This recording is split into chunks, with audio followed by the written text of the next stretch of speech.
네, 여러분 안녕하십니까. 5월 8일 목요일입니다. 마켓나우 1부 시작하겠습니다. 임종윤입니다. 네, 고은별입니다. 연준이 예상대로 금리 동결을 선택한 가운데 시장에서는 미국과 중국의 협상에 조금 더 긍정적인 해석을 낳고 있는 모습입니다. 그렇죠. 여기에 AI 규제에 대해서 관세에 대한 이야기까지 좀 더 완화될 것이다라는 소식이 전해지면서 오늘 기술주, 반도체주 중심으로 맞습니다. 반등을 기대해 볼 만한데요.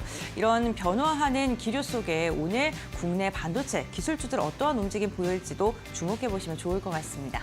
이번 주말에 스위스에서 열리는 미중 이제 고위급 협상이라고 해야 되겠죠. 왜냐하면 베센트 장관하고 그를 이어서는 USTR 대표가 직접 참석을 하니까요. 중국 측에서도 이제 상응하는 수준의 이제 상무장관이라든가 이제 이런 상응하는 수준의 이제 인사가 나올 테니까 이제 고위급 회담이라고 말을 해도 될 것 같고요. 일기 때는 사실은 중국에서는 총리가 경제총리가 그때 나왔었죠. 그러니까 좀 그때는 중국이 격을 좀 더 높여서 근데 그만큼 이제 신경을 썼다라는 건데 뒤통수 세게 맞았으니까 아마 이번에는 총리급이 아니라 아마 장관급이 나오지 않을까 그런 생각도 해봅니다만 어쨌든 시장에서는 이 바라보는 시각이 좀 전에 고앵커 말씀하신 대로 긍정적으로 기본적으로 바라보는 시각에 조금 더해서 벤스 장관이 했던 얘기는 시작이다라는 정도. 그러니까 본격적인 소위 말하는 실무적인 협상 차원보다 일단은 만나는 일단 그거의 시작이다. 이 정도 얘기를 하는 거 보면은 뭐 시장에 너무 큰 기대를 하지 말라는 얘기를 이렇게 살짝 뉘앙스를 비친 게 아니야 생각도 듭니다. 근데 그럼에도 불구하고 이게 고위급이 이제 만난다는 것 자체에 대해서는 그래도 이제는 뭔가 좀 시작이 되는구나라는 그런 기대감에 좀 힘을 실어주는 건 분명한 것 같습니다. 네, 그렇습니다. 어제 우리 시장 외국인의 매수세가 또 들어오는 모습도 나타났는데요. 다만 외환 보유액이 또 다시 줄어들면서 우리나라가 만년 9위를 기록했었는데 한 단계 더 내려간 것으로 확인됐습니다. 이러한 부분도 어떻게 소화할지 이 부분도 주목해 보시면서 마켓나우 1부와 함께 현명한 투자 전략 세워보시면 좋을 것 같습니다. 네. 자, 모닝체크 오늘도 첫 소식은 환율 얘기로 좀 시작을 해보죠. 1,395원. 어제 1,400원대 좀 후반에 올라섰다가 다시 좀 내려오면서 어쨌든 1,400원 정도에서 이제 환율이 마감이 됐습니다. 그러니까 어제 1,380원에서 시작을 해서 결국은 한 20원 가까이 이렇게 좀 올랐다가 조금 내려오면서 마감이 됐는데 사실은 어제도 외환시장은 상당히 변동성이 컸다 이렇게 좀 말씀을 드릴 수가 있겠습니다. 오늘도 이제 달러 인덱스가 99 조금 더 99 후반까지 올라서 조금 올랐죠. 이런 부분들이 좀 감안을 했다고 봐야 될 것 같고요. 또 대만도 그렇고 홍콩도 그렇고 또 중국 같은 경우도 이제 대대적인 그런 내수 부양책 내놓지 않습니까? 이렇게 되면 당연히 일종의 이제 금리 인하니까 이게 결국은 그렇게 되면 당연히 이제 위안화 절하 영향을 미칠 수밖에 없죠. 그래서 위안화가 조금 내려간 것도 좀 있고요. 그리고 전체적으로 이제 아시아 증시가 아시아 이 통화들이 대부분 다 약세로 좀 돌아서는 모습을 보였고 원화도 좀 마찬가지였습니다. 이번 주 스위스에서 미중부의 협상이 개최된다라는 것도 역시 이제 달러가 강세로 돌아서고 그다음에 이제 안정감이 좀 들면서 아시아 통화가 이제 상대적으로 또 좀 약세로 돌아선 배경이 된다 이렇게 볼 수가 있겠고요. 중요한 건 이제 향후 전망이죠. 우리가 바라는 거는 이제 외국인들 뭐 수급 이런 것까지 감안했을 때 1,300원대로 내려오는 걸 우리는 좀 바라고 있고 실제로 좀 보시는 것처럼 1,300원대로 다시 내려오기는 했습니다. 근데 지금 분위기가 이렇게 변동성이 크다는 얘기는 또 언제든지 1,400원대 뭐 중반 뭐 어떻게 갈 수 있다는 얘기가 좀 되는 거니까 이 1,300원대로 내려오는 부분에 대해서는 사실 확신을 하기는 쉽지는 않은 건데 일단 증권가에서는 2분기 내에 안착을 할 것이다 이렇게 긍정적인 전반하고 있습니다. 우리 환율이 1,300원대로 안착을 할 것이다로 보는 긍정적인 배경 중에 또 하나는 이제 관세 협상 이 부분 앞서 말씀드린 거고 또 하나는 정치적 불확실성이 이제 6월 중으로 해소가 될 수 있을 것이다라는 거겠죠. 어제 이제 이재명 민주당 대선 후보에 대해서 이제 이게 파기환송심으로 해서 고법으로 내려왔는데 고법에서 이제 이걸 원래 6월 15일 날 이제 심판 기일을 잡았다가 이거를 민주당에서 대선 과정이니까 대선 중이니까 이거를 이제 대선 끝나고 난 이후로 연기해달라라는 연기 신청을 했고 이거를 고법이 바로 받아들였습니다. 그래서 6월 18일로 이재명 후보에 대한 이 심판, 파기환송심을 이제 연기했다라는 이 소식이 좀 전해졌는데 이렇게 되면 사실은 이제 대선은 이런 재판과 관련된 부분이 이제 완전히 배제가 되기 때문에 일단 대선이 치러지는 부분에 대해서는 이제 큰 문제가 없게 됐다 이렇게 되는 거죠. 그럼 결국 이제 또 하나의 불확실성이 해소가 됐다고 봐야 되는 겁니다. 이러기 때문에 아무래도 정책 불확실성이 해소가 되고 6월 초에 이제 새로운 정부가 탄생을 할 가능성이 높아졌다라는 점을 감안한다고 하면 이제 한국의 그동안 작년 12월 3일 날 시작됐던 이 비상계엄 사태에 따른 소위 말하는 이 정책 불확실성 문제가 이제 해소가 이제 완전히 되는 거죠. 그런 것들까지 감안을 했을 때 원달러 환율이 1,300원대 안착할 수 있을 것이다. 이렇게 두 가지 측면에서 전망에 좀 근거가 된다 이렇게 볼 수가 있겠습니다. 큰 문제 없이 아마 그렇게 되지 않을까. 지금 어쨌든 우리 환율 이 1,400원 왔다 갔다 하는 이 환율에는 이 정치적 불확실성이 어쨌든 스며들어 있는 건 분명한 거니까요. 그 부분이 제어가 된다고 그러면 1,300원대로 다시 좀 내려올 가능성 분명히 높다. 다만 1,300원대도 꼭 중요한 건 아니고요. 우리가 생각하는 적정 환율이 이제 대략 1,200원대 중후반 얘기를 하거든요. 그러니까 어떻게 보면 이제 중장기적으로는 1,200원대 중후반까지 내려와야 되는 게 이제 우리 경제에 부담을 좀 덜면서 또 기업들이 이제 소위 말해서 이제 수출 기업들이 이제 환율의 부분에 있어서 수요의 이 부분도 크게 훼손되지 않는 그런 상황이 될 수 있게 이렇게 볼 수가 있겠습니다. 다음 체크상 가보겠습니다. 반도체주들이 어제 좀 괜찮았거든요. 근데 이 기사는 이제 시가총액 대비해서 대차장고 비율을 이 상위인 반도체 종목들만 이게 쭉 살펴본 겁니다. 제일 대차장고 비율이 높은 게 한미반도체, 주성엔지니어링 이런 회사들이죠. 테크인 게 쭉 있고 하나마이크로, 이오테크닉스. 여러분들께서 잘 아시는 그런 반도체 소부장 종목들 사실은 대부분입니다. 대차장고 비율이 시총에서 10%가 넘는 그런 회사들도 좀 앞에 몇 군데 있죠. 대차장고라는 게 이제 빌린 거 아니겠습니까? 이제 근데 이게 이제 결국은 공매도로 연결이 되다 보니까 연결될 가능성이 높다 보니까 대차장고를 높다라고 하면 공매도 가능성은 높다 이렇게 해석이 돼서 주가는 좀 부정적일 수 있다 이런 해석들을 좀 하고 있는데요. 그럼에도 불구하고 업황에 대한 기대감이 여전하 좀 해서 반도체주들은 정말 지금은 참 이게 들어가자니 왠지 좀 부담스럽고 또 안 들어가자니 막 올라갈 것 같고 이런 약간 딜레마에 빠져 있는 대표적인 섹터다 이렇게 좀 볼 수가 있겠습니다. 글로벌 빅테크들이 AI 데이터 센터 투자를 지속하겠다고 최근 1분기 실적에서 우리가 확인을 했죠. 그러다 보니까 이제 반도체주에 대한 관심들이 다시 좀 높아지고 있고 어제도 좀 주가가 오르는 모습을 보이긴 했는데 상방에 대한 좀 압박이 분명히 좀 있는 것 같습니다. 일단 반도체 관련돼서 관세 리스크, 관세죠. 품목별 관세 이 부분에 대한 리스크가 완전히 좀 해소된 게 좀 아니기도 좀 하고요. 그런 부분들 있다 보니까 좀 약간 좀 상방에 대한 부담이 좀 분명히 있다 이렇게 좀 봐야 될 것 같고 다만 오늘 아침에도 나왔습니다만 바이든 정부에서 만들었던 이 AI 칩에 대한 수출 규제 요게 좀 트럼프 정부에서는 해제를 그러니까 폐지를 할 수 있다 이런 얘기가 좀 나오고 있다라는 점 때문에 오늘도 잘 아시는 것처럼 엔비디아를 비롯해서 미국의 반도체 관련주들이 많이 오르기도 했죠. 그런 부분들이 오늘 우리 시장에 물론 영향을 미치긴 하겠습니다만 종목적으로는 이 부분이 우리 입장에서도 대략 삼성전자나 SK하이닉스가 이 반도체 수출 규제를 하게 되면 대략 한 1조 원 정도의 손실이 예상된다라는 그런 얘기도 있었는데 그런 부분들에 대한 우려가 좀 줄어든다 그러면 상방에 대한 부분이 조금 부담스럽긴 해도 조금 기대를 가져볼 수 있지 않겠나 이런 생각도 좀 해볼 수 있긴 합니다. 하지만 반도체주는 어쨌든 하방은 확실하지만 상방에 대한 부분은 여전히 아직은 좀 뭔가 좀 논란이 있다 이렇게 좀 볼 수가 있겠습니다. 마지막 가보죠. 메디톡스하고요 휴젤입니다. 어제는 좀씩 떨어졌죠. 휴젤은 어제 조금 더 떨어졌고 이제 이거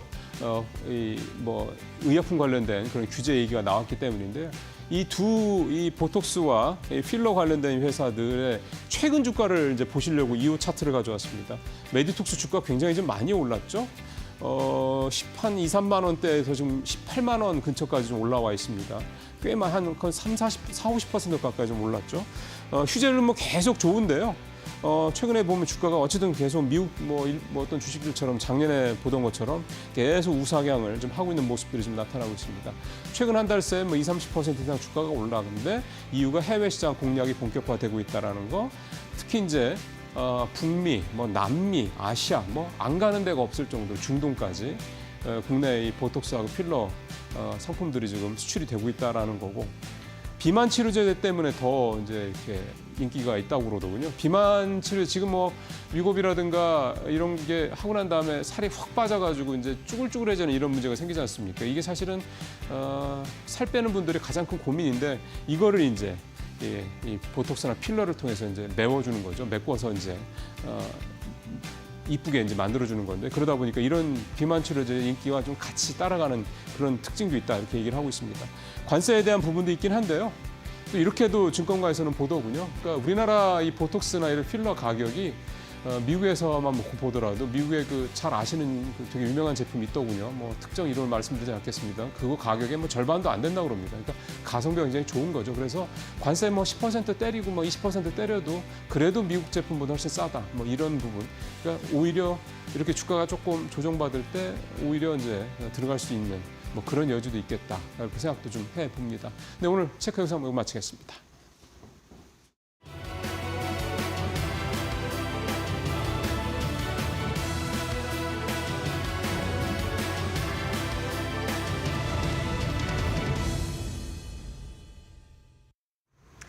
모두가 예상했던 대로 금리 동결이 됐습니다. 금리 동결 발표 직후에 사실 3대 지수는 일제히 하락세로 전환이 됐었는데요. 다만 장 막판에 나왔었던 반도체 규제 완화 소식에 3대 지수가 일제히 반등한 채 오늘 증시에 마무리를 지었습니다. 지난 이틀 동안 3대 지수가 일제히 하락했던 것에 대비해서는 상당히 상반된 모습을 오늘 증시에서 보여줬는데 다만 주요 종목들 안에서의 차별화는 확실하게 좀 나왔었죠. 애플 같은 경우는 1%대 하락을 보였고 알파벳이 7%나 주가 급락이 나왔습니다. 이 애플 측에서 앞으로 사람들이 구글 검색을 사용하지 않고 AI를 통해서 직접적으로 검색을 할 것이다 라는 변화를 미리 예고를 하면서 구글의 주가가 오늘 크게 하락을 했고요. 다만 엔비디아 같은 경우는 오늘 3%대 반등 기조가 나왔습니다. 반도체 규제 완화 소식과 함께 반도체 관련주들의 주가 반등이 나스닥 지수의 장 막판에 추가적인 상승 요인으로 작용이 됐었습니다. 일단 오늘 시장에 가장 중요했던 두 개 바로 금리 인하 그리고 관세 관련된 이슈가 있겠죠. 일단 만장일치로 금리 동결이 나왔는데요. 파월 의장은 여전히 데이터에 의존해서 결정을 내리겠다라는 굉장히 강경한 모습을 여전히 보여주고 있습니다. 뿐만 아니라 트럼프 관세로 인해서 앞으로 인플레이션 그리고 노동시장에 대한 변화 어떻게 예측을 할 수가 없기 때문에 계속해서 기다리겠다, wait and see라는 표현을 굉장히 많이 썼는데요. 일단 시장의 분위기를 차분히 기다리겠다라고 재차 강조를 한 만큼 이번 달에 나오는 인플레이션 지표들과 고용 데이터 보다 중요해진 시간이 됐습니다. 그리고 연준에서 나온 점도표도 올해 말 기준으로 여전히 50bp에 대한 인하 유지가 나왔기 때문에 연말 돼서야 금리 인하가 나올 수 있지 않을까 하는 월가의 시각들도 굉장히 많이 공유가 됐는데요. 일단 금리 동결과 금리 인하가 연말 정도에 시작될 것이다라는 건 우리가 미리 알고 있었던 내용이기 때문에 시장에서 크게 변동성을 보이진 않았습니다. 다만 시장이 더 많은 관심을 보였던 건 어쩌면 관세 이슈가 되겠습니다. 오는 10일이면 스위스에서 미국과 중국이 드디어 만남을 갖게 되는데요. 다만 만남을 앞두고 트럼프 대통령 그리고 베센트 장관 모두 꽤나 단호한 모습을 보여줬습니다. 트럼프 대통령은 관세 협상을 위해서 미리 선제적으로 처리하는 조치는 취하지 않을 것이다라고 선을 그었고요. 베센트 장관 같은 경우도 진전된 협상은 아니다라고 이야기를 하면서 일부 기대감을 좀 식혀가는 모습을 보이기도 했습니다. 그럼에도 불구하고 어떤 내용이 전해질지 아예 예측도 할 수 없는 상황이기 때문에 일단 그 전까지의 시장 안에서 변동성은 계속해서 이어질 수 있다는 점 같이 주의를 해보시죠. 자, 그렇다면 주요 일정들도 같이 체크를 해보도록 할 텐데요. 일단 오늘 뱅크 오브 잉글랜드에서 통화 정책 회의가 이어집니다. 그리고 다음 주의 주요 내용들로는 트럼프 대통령의 중동 순방이나 미국의 4월 PPI 발표 이슈가 있겠고요. 5월 마지막 날에 이제 4월 PCE가 나옵니다. 인플레이션 추가적인 변화가 있을지 관세 시행 이후에 우리가 함께 확인하는 인플레이션 데이터이니만큼 이번 달에 발표되는 지표들 꼼꼼하게 점검해 보시는 게 중요할 것 같습니다. 자, 동결 소식과 함께 관세에 대한 이슈를 안고 간밤 뉴욕 증시 3대 지수가 일제히 상승 마무리를 지었는데요. 오늘 국내 증시의 방향성은 어디를 가리키고 있을까요? 프리마켓 바로 열어보도록 하겠습니다. 자, 코스피 시장부터 먼저 체크를 해보시죠. 거래대금 상위 종목들로 보고 있고요. 오늘 SK하이닉스가 가장 많은 거래대금과 함께 1.6%대 반등 기조 보여주고 있습니다. 엔비디아가 장 막판에 3%나 주가 상승을 보여줬기 때문에 엔비디아 향이 강한 SK하이닉스 오늘 추가적인 반등 흐름이 나오고 있는 모습이고요. 원전 관련주들은 오늘 장 출발 전에도 추가적인 가격 하락이 포착이 되고 있습니다. 코스닥 쪽의 상황도 같이 열어보도록 하겠습니다. 코스닥도 거래대금 상위 종목들로 점검을 해보도록 할 텐데요. 코나이 오늘 7.5% 출발 전에 변동성 보여주고 있습니다. 무상증자와 관련된 공시가 어제 나왔죠. 오늘 추가적인 변동성이 포착되고 있고요. 블루엠텍 같은 경우도 지금 위고비 매출이 너무 좋다라는 데이터와 함께 오늘 장전에 27%나 급등하고 있습니다. 매출이 전월 대비 500%나 증가했다라고 하는데 오늘 추가적으로 장중에 나올 변동성도 같이 주목을 해보시면 될 것 같습니다. 오늘 시장에 안고 가야 될 이슈 여전히 많습니다. 국내 증시 어떻게 소화할지도 궁금한데요. 개장 때까지 저희 이데일리 TV와 함께 꼼꼼하게 체크해 보시길 바라겠습니다.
네, 박근호의 빅샷으로 이어가 보겠습니다. 오늘도 박근호 이사와 함께 체결 강도라는 신호를 통해서 우리에게 매수 혹은 매도 시그널을 보내주고 있는 종목들 알아보겠습니다.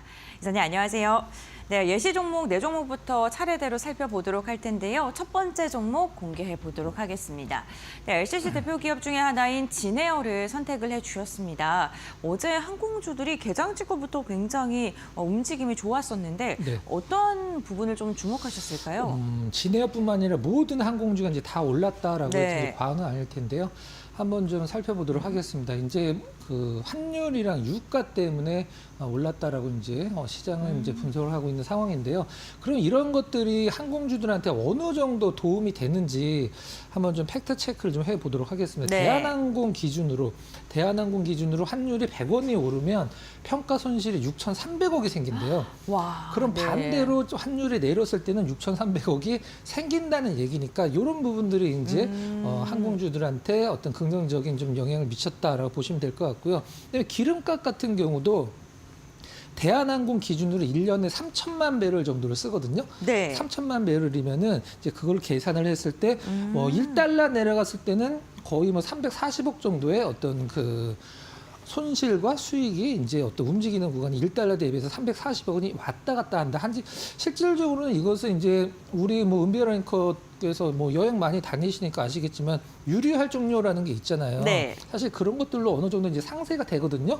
그리고 이제 대한항공이나 아시아항공이 환율로 6,300억 움직인다라고 표현은 돼 있지만 대기업들은 대부분 환해지를 하기 때문에 이 정도까지는 아니라고 이제 보시면 될 것 같아요. 그래서 분위기 자체가 항공주들한테 상당히 우호적인 시장 업황이 이제 생기고 있는 상황이라 어제 항공주들 그리고 진에어도 올랐다 이렇게 보시면 될 것 같습니다. 특히나 뭐 LCC 기업들 같은 경우에는 중국인 관광객이 늘어나거나 뭐 이런 부분에 대해서도 긍정적인 이야기 조금 많이 나오고 있고 저희가 이 시간을 통해서도 많이 좀 언급을 해드렸던 부분인 것 같기도 합니다. 그렇다면 진에어의 움직임은 어떻게 이루어졌는지 볼 텐데요. 네. 신호가 정말 잘 나왔네요. 항공주들 네. 흐름이 전반적으로 이렇게 사실 좋은 상황은 네. 아니었었어요. 근데 일단은 오늘이 이제 목요일이니까 지난주 금요일이 될 것 같네요. 지난주 금요일 날 신호가 나왔고요. 그다음에 살짝 강보와 그리고 어제 대부분의 항공주들 마찬가지로 떠서 갭으로 떠서 출발해서 상당히 좋은 흐름으로 마감을 좀 했습니다.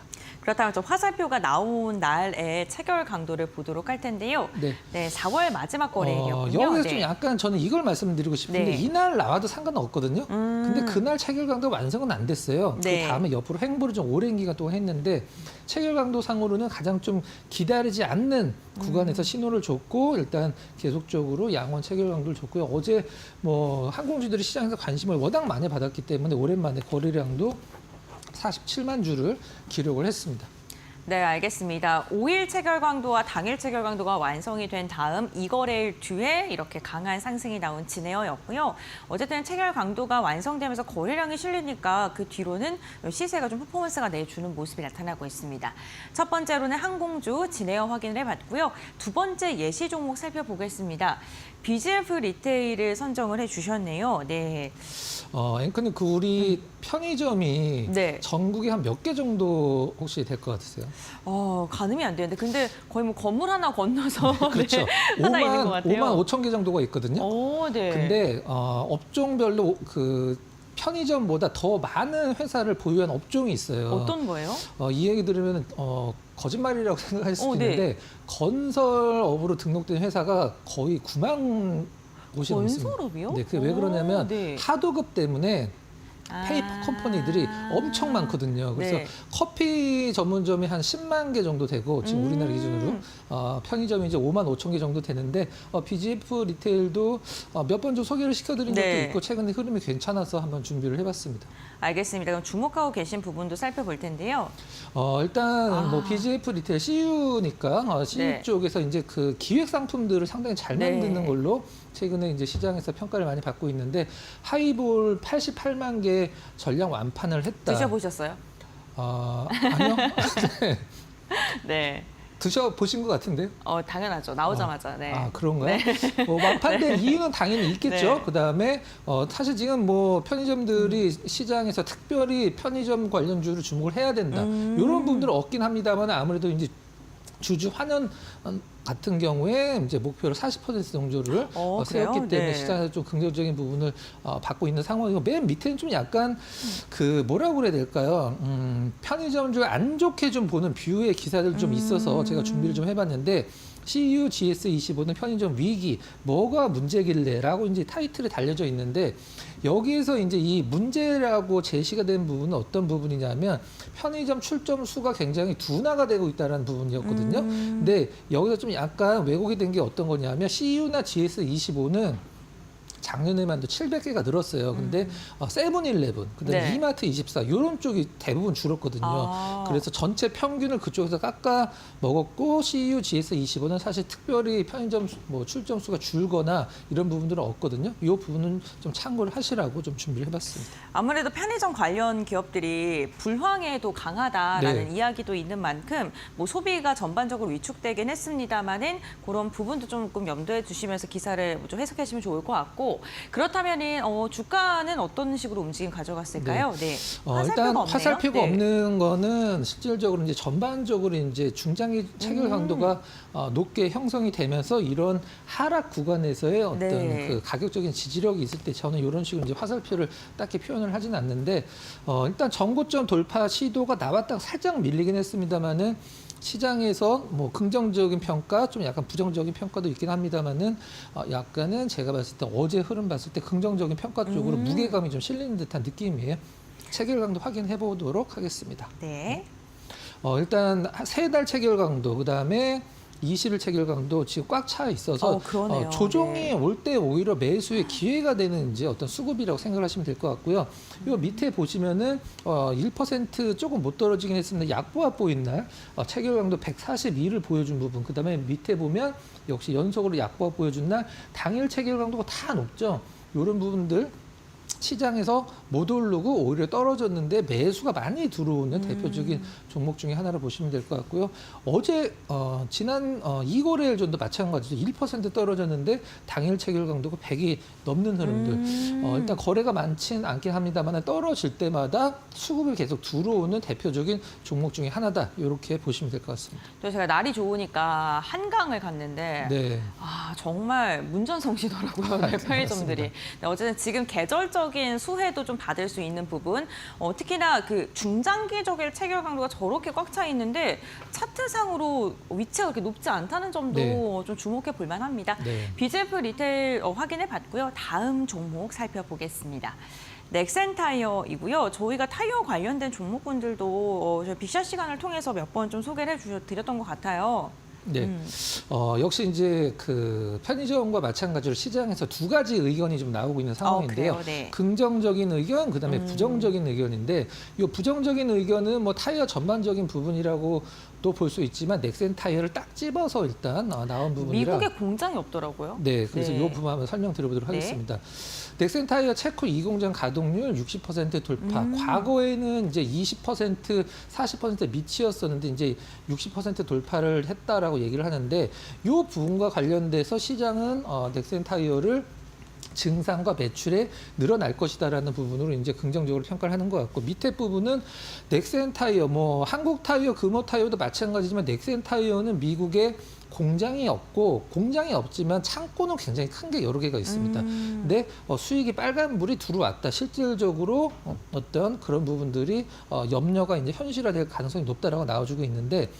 요 부분만 봤을 때는 맞긴 합니다만은 이제 전반적으로 넥센 타이어가 미국의 매출과 유럽의 매출을 비교를 했을 때 미국이 20%대고 유럽은 거의 30% 후반대거든요. 그래서 어떤 유럽 쪽에서의 매출 증가가 미국 쪽에서의 매출 감소를 상쇄를 할 것이다. 이게 이제 시장의 전반적인 느낌인 것 같아요. 그래서 뭐 주가 흐름도 나름대로 뭐 긍정적으로 연출이 되고 있는 그런 상황입니다.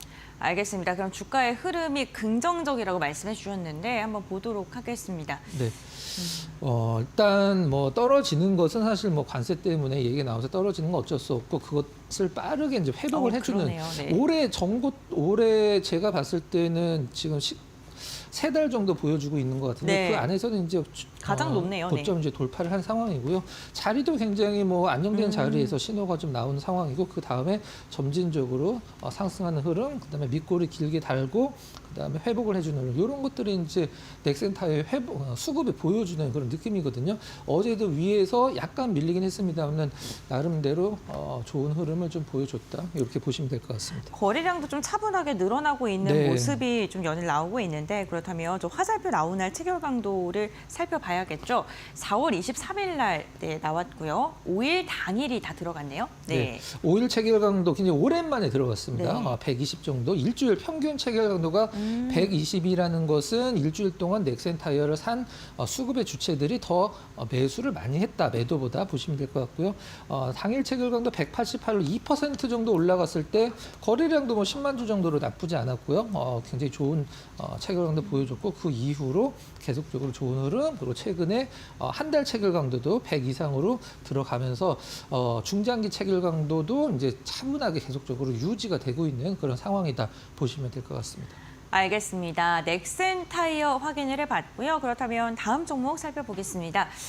한국전력이고요. 한국전력도 퍼포먼스가 최근에 좀 굉장히 좋은 모습이 나타나고 있습니다. 네. 네, 어떤 부분 보고 계실까요? 네, 수급 하나로 이제 설명이 되는 부분인데요. 네. 저희 시간대에서도 한번 맞습니다. 네. 예시였나요? 그때 빅샷이었나요? 제가 잘 기억은 안 나는데 한국전력을 좀 봐야 된다라고 이제 설명드린 기억이 있는데 역시 뭐 유가, 환율 두 개의 어떤 움직임으로써 이제 한국전력에 대한 시장의 뷰가 조금 더 좋아지고 있는 상황인데 그럼 어느 정도 영향을 받는지 이제 기사로 나온 것을 한번 팩트 체크를 해보면 환율이 10원 오를 때 한국전력은 2,000원 이상의 비용이 더 든다. 그러면은 환율이 10원 내릴 때 2천억 비용이 덜 든다라는 어떤 그 계산이 되니까 최근에 이제 한국전력의 주가가 조금 더 탄력을 받고 있는 상황이다라고 보시면 될 것 같고요. 밑에 부분은 아무래도 뭐 아무리 시장에서 긍정적으로 평가를 하더라도 수급이 안 들어오면 주가는 못 오르는 거잖아요. 우리가 주식을 할 때 가장 어려운 건 좋고 저평가인 종목이 안 오르는 게 이제 가장 힘들잖아요. 그건 이제 수급이 문제라고 보시면 될 것 같은데 지난달 기준으로 한 달 동안에 4월 1일서부터 28일까지 외국인 투자자들이 가장 많이 순매수한 1위가 이제 한국전력이거든요. 주가 흐름이 뭐 나쁠래야 나쁠 수가 없었다. 이렇게 보시면 될 것 같습니다. 여기 뭐 배당 확대에 대한 기대감까지 네. 주가를 부양하는 요인으로 작용하는 것 같은데요. 그렇다면 주가의 움직임 살펴보겠습니다. 와, 정말 좋네요. 네. 네. 이렇게 급등이 나오는 주식들보다 이렇게 이제 차분하게, 그렇죠. 꾸준하게. 중간중간에 이제 매물 나올 거 다 받아주면서 차근차근 올라가는 종목군들이 사실 어느 정도 올라갈지는 모르긴 하겠습니다만 거의 고점 부근에서 팔 수 있는 느낌을 줄 수 있거든요. 급등하는 종목군들은 나름대로 급락도 많이 나오기 때문에 한국전력이 뭐 수급만 보더라도 이 정도 오르는 거는 뭐 시장에서 뭐 어떤 뭐라고 그래야 될까 어려운 일은 아니었고 앞으로 얼마나 더 오를지가 좀 네. 궁금한 종목인데 체결강도 역시 표시가 안 돼 있죠. 수급이 계속 좋았기 때문에 어떤 차트와 체결강도 같이 한번 보시면 될 것 같습니다. 4월 들어서 외국인의 매수세가 가장 많이 유입된 종목이라고 하는데 4월 들어서 딱 상승하는 모습 보면은 수급이 그만큼 중요하다라는 걸 확인해 볼 수 있는데요. 그 수급을 체크할 수 있는 것 중에 하나가 체결 강도이기 때문에 또 체결 강도 살펴보겠습니다. 일단 3달 체결 강도는 들어간 지 한 달 정도 된 것 같고요. 네. 한 달 체결 강도는 또 역시 한 달 정도, 그다음에 5일 체결 강도는 그 전서부터 계속적으로 꽉 차 있는 상황이기 때문에 수급이 워낙 좋았죠. 그래서 제가 항상 우리 시청자 여러분들한테 팁을 드리는 건 이렇게 중장기 체결 강도가 좋은 종목군들은 굳이 이렇게 올라가는 날 이 종목에 대해서 관심을 두시는 게 아니라 관심 종목에 이제 리스트업 해 놓으신 다음에 조정을 받았을 때 어떤 조금 더 관심을 두시는 방법이 가장 좀 합리적인 매매법이다라고 항상 강조를 드리는데 중장기 체결 강도 높다, 러프하게 조정 줬다. 그러면은 뭐 좋게 보셔도 될 것 같습니다. 알겠습니다. 저희 한국전력가자에서 예시 종목을 저희가 확인을 해봤고요. 이번에는 빅샷 종목 공개해 보겠습니다. 종목 첫 번째 종목부터 살펴보도록 할 텐데요. 풍산. 네. 아, 저는 그 우리나라에서 가장 억울한 종목이 아닌가라는 생각을 하고 있는데 어떤 부분이요? 네. 실적이 나쁜가? 아닙니다. 네. 좋습니다. 방산주 중에 우리나라에서 독보적인 방산주라고 봐도 되는데 시장에서는 방산주로 쳐주질 않아요. 풍산을. 그리고 그냥 신동회사, 그러니까 구리를 만드는 회사라고만 그 시장에서 평가를 하고 있는 게 너무 네. 이제 풍산 입장에서는 억울한데 이렇게 보면 될 것 같아요. 아니, 그 풍산이 이렇게 실적 좋은데 못 올라가면 언제 도대체 올라가야 되냐. 그 부분들은 이제 잠시 다음 장에서 제가 한번 설명을 드려보도록 하겠습니다. 그럼 빠르게 네. 다음 장 공개해 주세요. 네. 네. 파란색이 이제 풍산입니다. 네. 약간 주황색, 노란색이 구리예요. 네. 물론 뭐 구리의 가격이 풍산의 어떤 그 실적에 연동이 되긴 하지만 방산 쪽이 지금 엄청 좋은데 이 방산이 지금 여기에 적용이 되지 않다라는 뜻이거든요.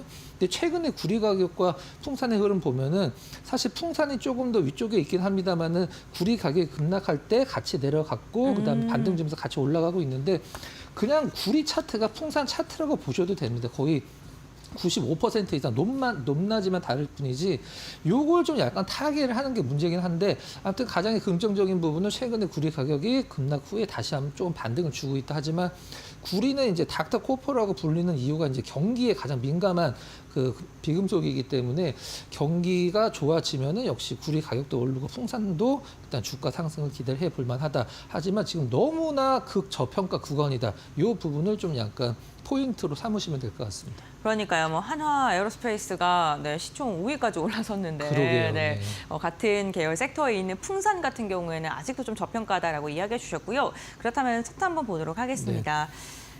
네, 많이 정말 안 올랐네요. 네. 정말 못 올랐죠. 네. 정말 못 올랐는데 이게 이제 구리 차트랑 거의 똑같거든요. 그러네요. 네. 근데 어제는 이제 구리가 특별한 흐름이 없었는데 풍산이 좀 약간 먼저 오른 듯한 느낌이 있고요.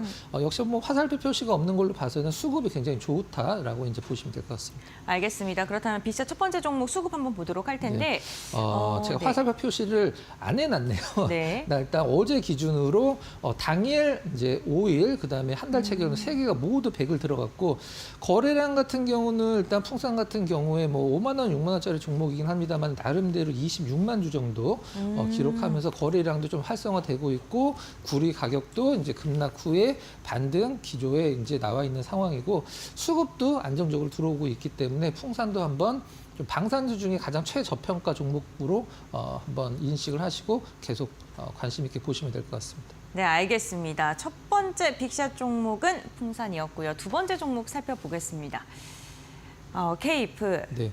방산이랑 그 조선 쪽 네. 긍정적으로 역시나 보시는 그렇죠. 걸까요? 그 네. 배에 피스톤이 움직이는 실린더 라이너를 만드는 우리나라에서 거의 뭐 원탁 기업이라 보시면 될 것 같고 세계적으로도 뭐 탑티어의 종목인데 지금은 이제 그것 때문에 움직이는 것 같지는 않고요. 그럼요. KF 증권 갖고 움직이는 것 같아요. 아. 증권주들이 최근에 너무 좋았잖아요. 네. 그래서 시장에서 어떤 식으로 좀 평가를 하고 있는지 보도록 하겠습니다. 물론 네. 실적도 우리나라 조선주들이 이제 실적이 좋으니까 KF가 실적이 나쁠 수는 없죠.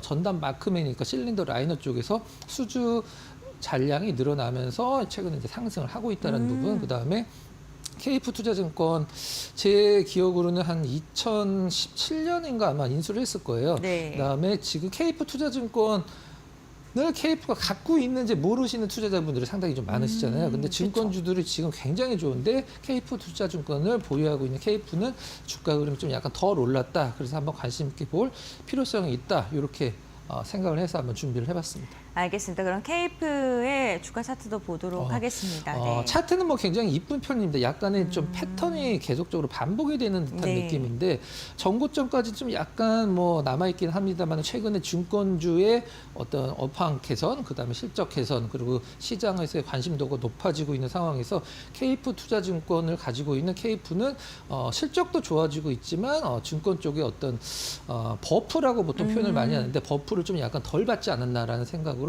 KF 증권을 가지고 왔고 체결 강도도 완성이 돼 있는 그런 상황입니다. 알겠습니다. 그렇다면 체결 강도 살펴보도록 할게요. 네. 네. 네, 6% 어제 기준으로 이제 6% 오르고 거래량도 지금 29만 주, 30만 주 조금 못 빈치게 이제 거래가 됐는데 최근에 한 달 동안에 있는 최고 거래량이라고 보시면 될 것 같고요. 체결량도 234, 거래량 늘어나면서 체결강도가 200이 넘어가면 좀 유심 있게 보실 필요가 있어요. 그리고 5일 체결강도도 굉장히 오랜만에 들어가 있는 상황이고요. 20일, 60일 체결강도는 아직까지는 좀 여유가 있긴 합니다만은 계속적으로 올라가고 있는 상황이라는 점 체크를 하시면 될 것 같습니다. 네, 알겠습니다. 어쨌든 오늘 빅샷 종목을 좀 정리해 보자면은 최근에 좀 시장에서 부각받고 있는 섹터 가운데서도 저평가 구간에 있는 종목군들 두 종목을 선정을 해주셨습니다. 우선 체결 강도 두 종목 모두 다 좀 움직임이 나올 정도 신호를 주고 있는 것으로 보이는데 앞으로 빅샷 종목 우리에게 어떤 움직임 보여줄지 이 부분도 좀 체크해 보시면 좋을 것 같고요. 박근호 이사와의 이야기는 오늘 여기까지 듣도록 하겠습니다. 고맙습니다.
마켓 리포트입니다. 오늘 처음 살펴볼 리포트 SM입니다. 먼저 1분기 매출 전년 대비 5%, 영업이익은 110% 늘어나면서 컨센서스를 상회했습니다. 하지만 중국향 음원 매출이 일시에 반영된 일회성 요인을 제외하면은 부합한 것으로 추정하고 있습니다. 이 실적에 영향을 미친 요인들 살펴보도록 할 텐데요. 먼저 음반과 음원 매출은 전년 대비 23% 늘어난 것으로 파악이 되고 있습니다. 또 주요 아티스트들의 콘서트 합산 관객 수는 약 93만 명을 기록했고요. 또 이에 따라서 MD와 라이선싱 같은 경우 전년 대비 9% 늘어난 394억 원을 기록했습니다. 올해 영업이익 같은 경우는 1,529억 원으로 전년 대비 75% 늘어날 것으로 전망하고 있는데요. 먼저 1분기 이 디어유의 연결 효과가 2분기부터 반영될 것으로 전망하고 있고요. 또 2분기부터는 에스파와 라이즈 등 이 아티스트들의 컴백이 집중되면서 실적이 개선될 것으로 내다보고 있습니다. 또 MD와 라이선싱 매출 확대 등으로 인해서 믹스 개선이 나타날 것으로 전망하고 있고요. 또 2차 판권 매출 확대에 따라서 이익률이 개선되는 데다 한활령 완화 기대감까지 실려 있는 상황입니다. 실적과 밸류에이션이 모두 상향되는 구간이라는 분석 함께 제시했고요. 이에 따라 목표 주가는 15만 원으로 상향 조정했습니다. 다음 리포트 살펴보시죠. 네, 다음 리포트는 한화입니다. 1분기 매출은 1조 6천억 원대, 영업이익은 1,518억 원을 기록했습니다. 영업이익 같은 경우는 가이던스를 하회했는데요. 부문별로 살펴보자면 건설 같은 경우는 대형 프로젝트 준공과 또 플랜트 사업 양도에 따라서 매출이 감소했습니다. 반면 이 원가율 개선에 따라서 영업이익은 증가한 것으로 분석되고 있고요. 글로벌 부문 같은 경우 석유화학 트레이딩 매출이 감소한 데다 여수 질산공장 가동이 6월 말로 연기된 영향으로 분석하고 있습니다. 또 기타 부문 같은 경우 한화생명이 배당을 실시하지 못하면서 배당금은 564억 원 감소한 것으로 분석하고 있습니다. 이 한화에어로스페이스의 주주 배정 유상증자 규모가 축소하면서 이 한화에서도 한화에어로스페이스의 유증 참여 규모가 6,035억 원으로 감소했는데요. 이 증자 참여에 따라서 2025년 말 차입금 규모는 2천억 원에서 3천억 원가량 증가할 것으로 전망하고 있습니다.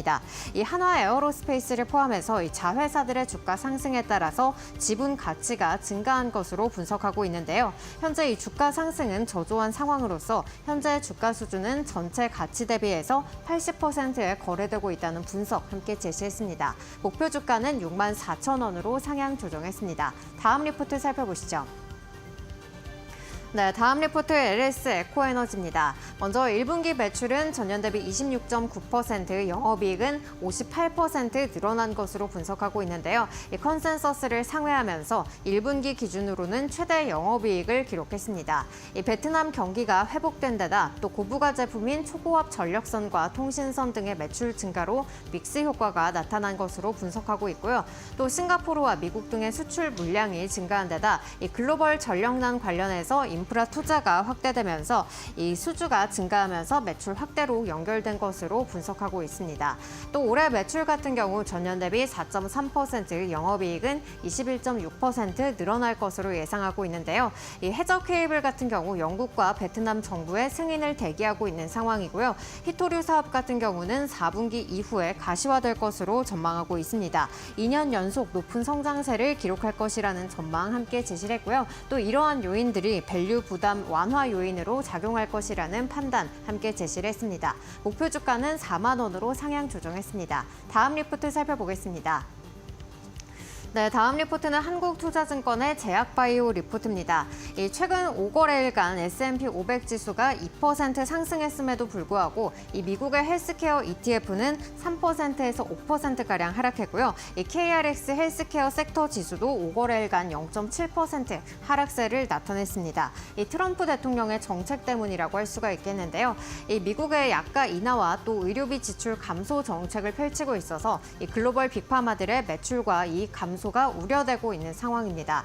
또 의약품 같은 경우 미국 내에서 생산을 장려하는 정책을 펼치면서 이 세제 혜택보다는 현재 약가 인하와 또 관세 우려가 더 큰 상황이고요. 또 독립적 규제 기관을 지향하면서 신약 개발 난이도는 증가할 것으로 전망을 하고 있습니다. 또 이와 더불어서 이 FDA에서 생물의약품 평가 및 연구센터 국장으로 이 비나이 프리사드를 임명했는데요. 이 인물 같은 경우는 또 신약 승인 절차에 대해서 비판적인 그 시각을 드러낸 인물이기 때문에 앞으로 기술 수출 요건은 강화될 것으로 전망하고 있습니다. 실제로 국내 바이오텍들의 주가가 하락세를 나타내기도 했습니다. 이 5월 중순 발표될 의약품 관세 부과 정책에 따라서 주가의 변동성에는 주의를 해봐야겠는데요. 이런 상황 가운데서 괜찮은 선택지를 꼽아보자면 대형주 같은 경우는 휴재를 제시했습니다. 이 아일랜드산 보톡스 세율이 상승할 경우에 이 레티보의 가격 경쟁력은 증가할 수 있다는 분석이고요. 바이오텍은 코오롱 티슈진과 ABL 바이오를 제시했습니다. 이 미국 CDC가 중점적으로 관리하고 있는 노화 관련 질환인 관절염과 또 알츠하이머의 신약과 플랫폼을 보유하고 있고요. 이로 인해서 신약 승인과 또 기술 수출의 가시성이 높다는 의견 함께 제시했습니다. 이 바이오 주가들 계속해서 변동성에는 유의해봐야겠습니다. 여기까지 마켓 리포트였습니다.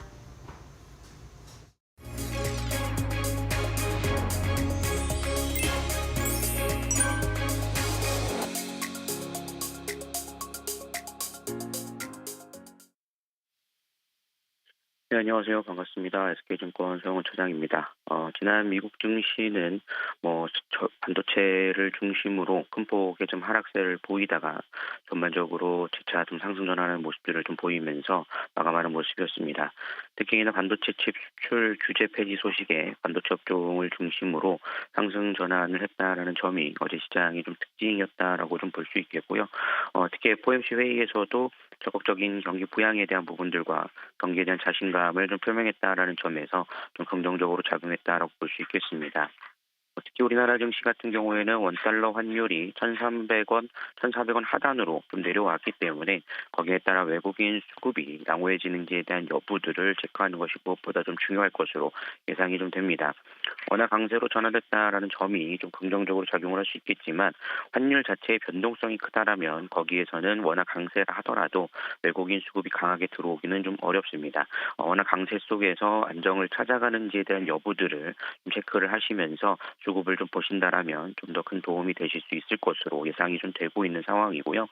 지금 현재 관심 있게 볼 만한 섹터는 중국 한한령 해제에 따른 기대감이 좀 반영되고 있다는 점을 감안해 볼 때 엔터주에 대해서 좀 주목을 해보실 필요가 있을 것 같고요. 특히나 6월 달부터 이제 BTS의 컴백이 앞두고 있기 때문에 거기에 따른 엔터주들의 상승 기대감도 놓여 있다라고 볼 수 있겠습니다. 그리고 최근 조선 업종에서 수혜가 이어지면서 상승세가 이어지고 있는 상황 속에서 기자재 쪽에 대한 낙수 효과도 충분히 좀 기대해 볼 수 있다라는 점들을 염두에 두시면서 대응 전략을 세워나가시면 좋지 않을까라고 말씀을 좀 드리도록 하겠습니다. 이렇게 좀 정리를 해드리도록 하겠고요. 지금까지 SK증권 서영훈 차장이었습니다. 감사합니다.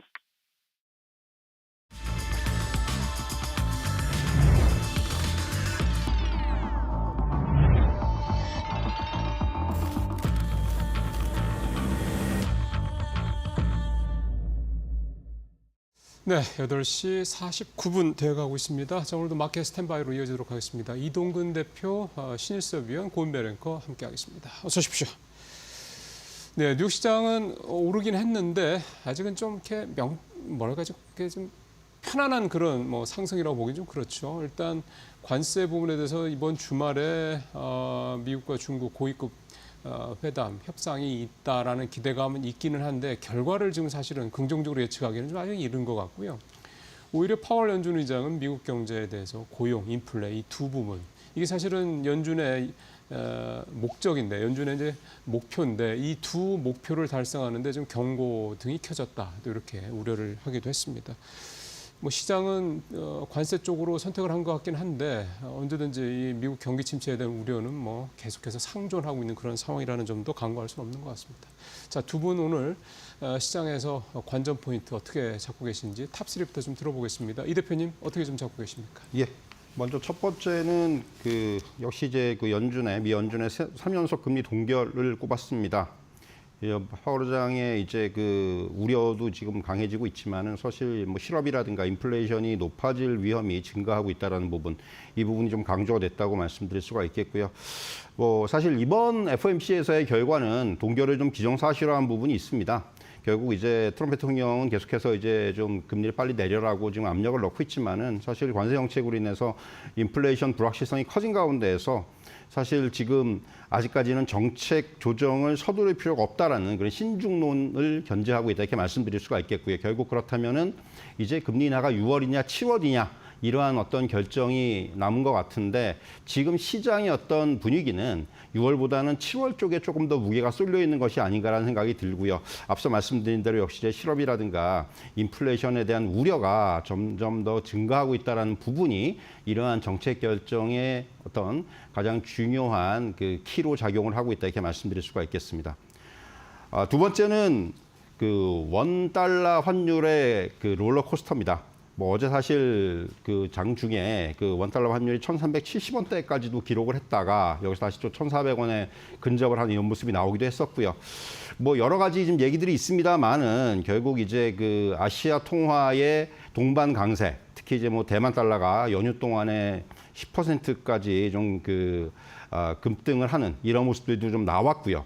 결국 이런 부분들, 그러니까 어떻게 보면은 미국과의 무역 협상 과정에서 뭔가 이제 이런 통화 가치의 그 강세를 좀 용인하는 이런 방향성, 뭐 제2의 플라자 합의다 이런 얘기도 좀 나오고 있는데 뭐 그런 부분들도 영향을 미쳤다고 볼 수가 있겠고요. 표면적으로는 역시 미중 간의 어떤 이제는 협상 국면에 접어든 것이 아니냐라는 이런 안도감이 또 작용한 측면도 있지만은 지금의 어떤 이런 원화 강세는 사실은 다른 요인들보다는 달러 약세로부터 촉발된 이러한 어떤 요인들이 제일 크다고 볼 수가 있기 때문에 이것이 과연 온전히 뭐 기뻐할 수 있는 일인지는 모르겠고요. 특히 이제 우리나라 같은 경우는 수출 기업들은 조금 이제 또 수출에 영향을 받을 수 있는 그런 요인이라는 점에서 향후에 계속 좀 지켜볼 필요가 있을 것 같습니다.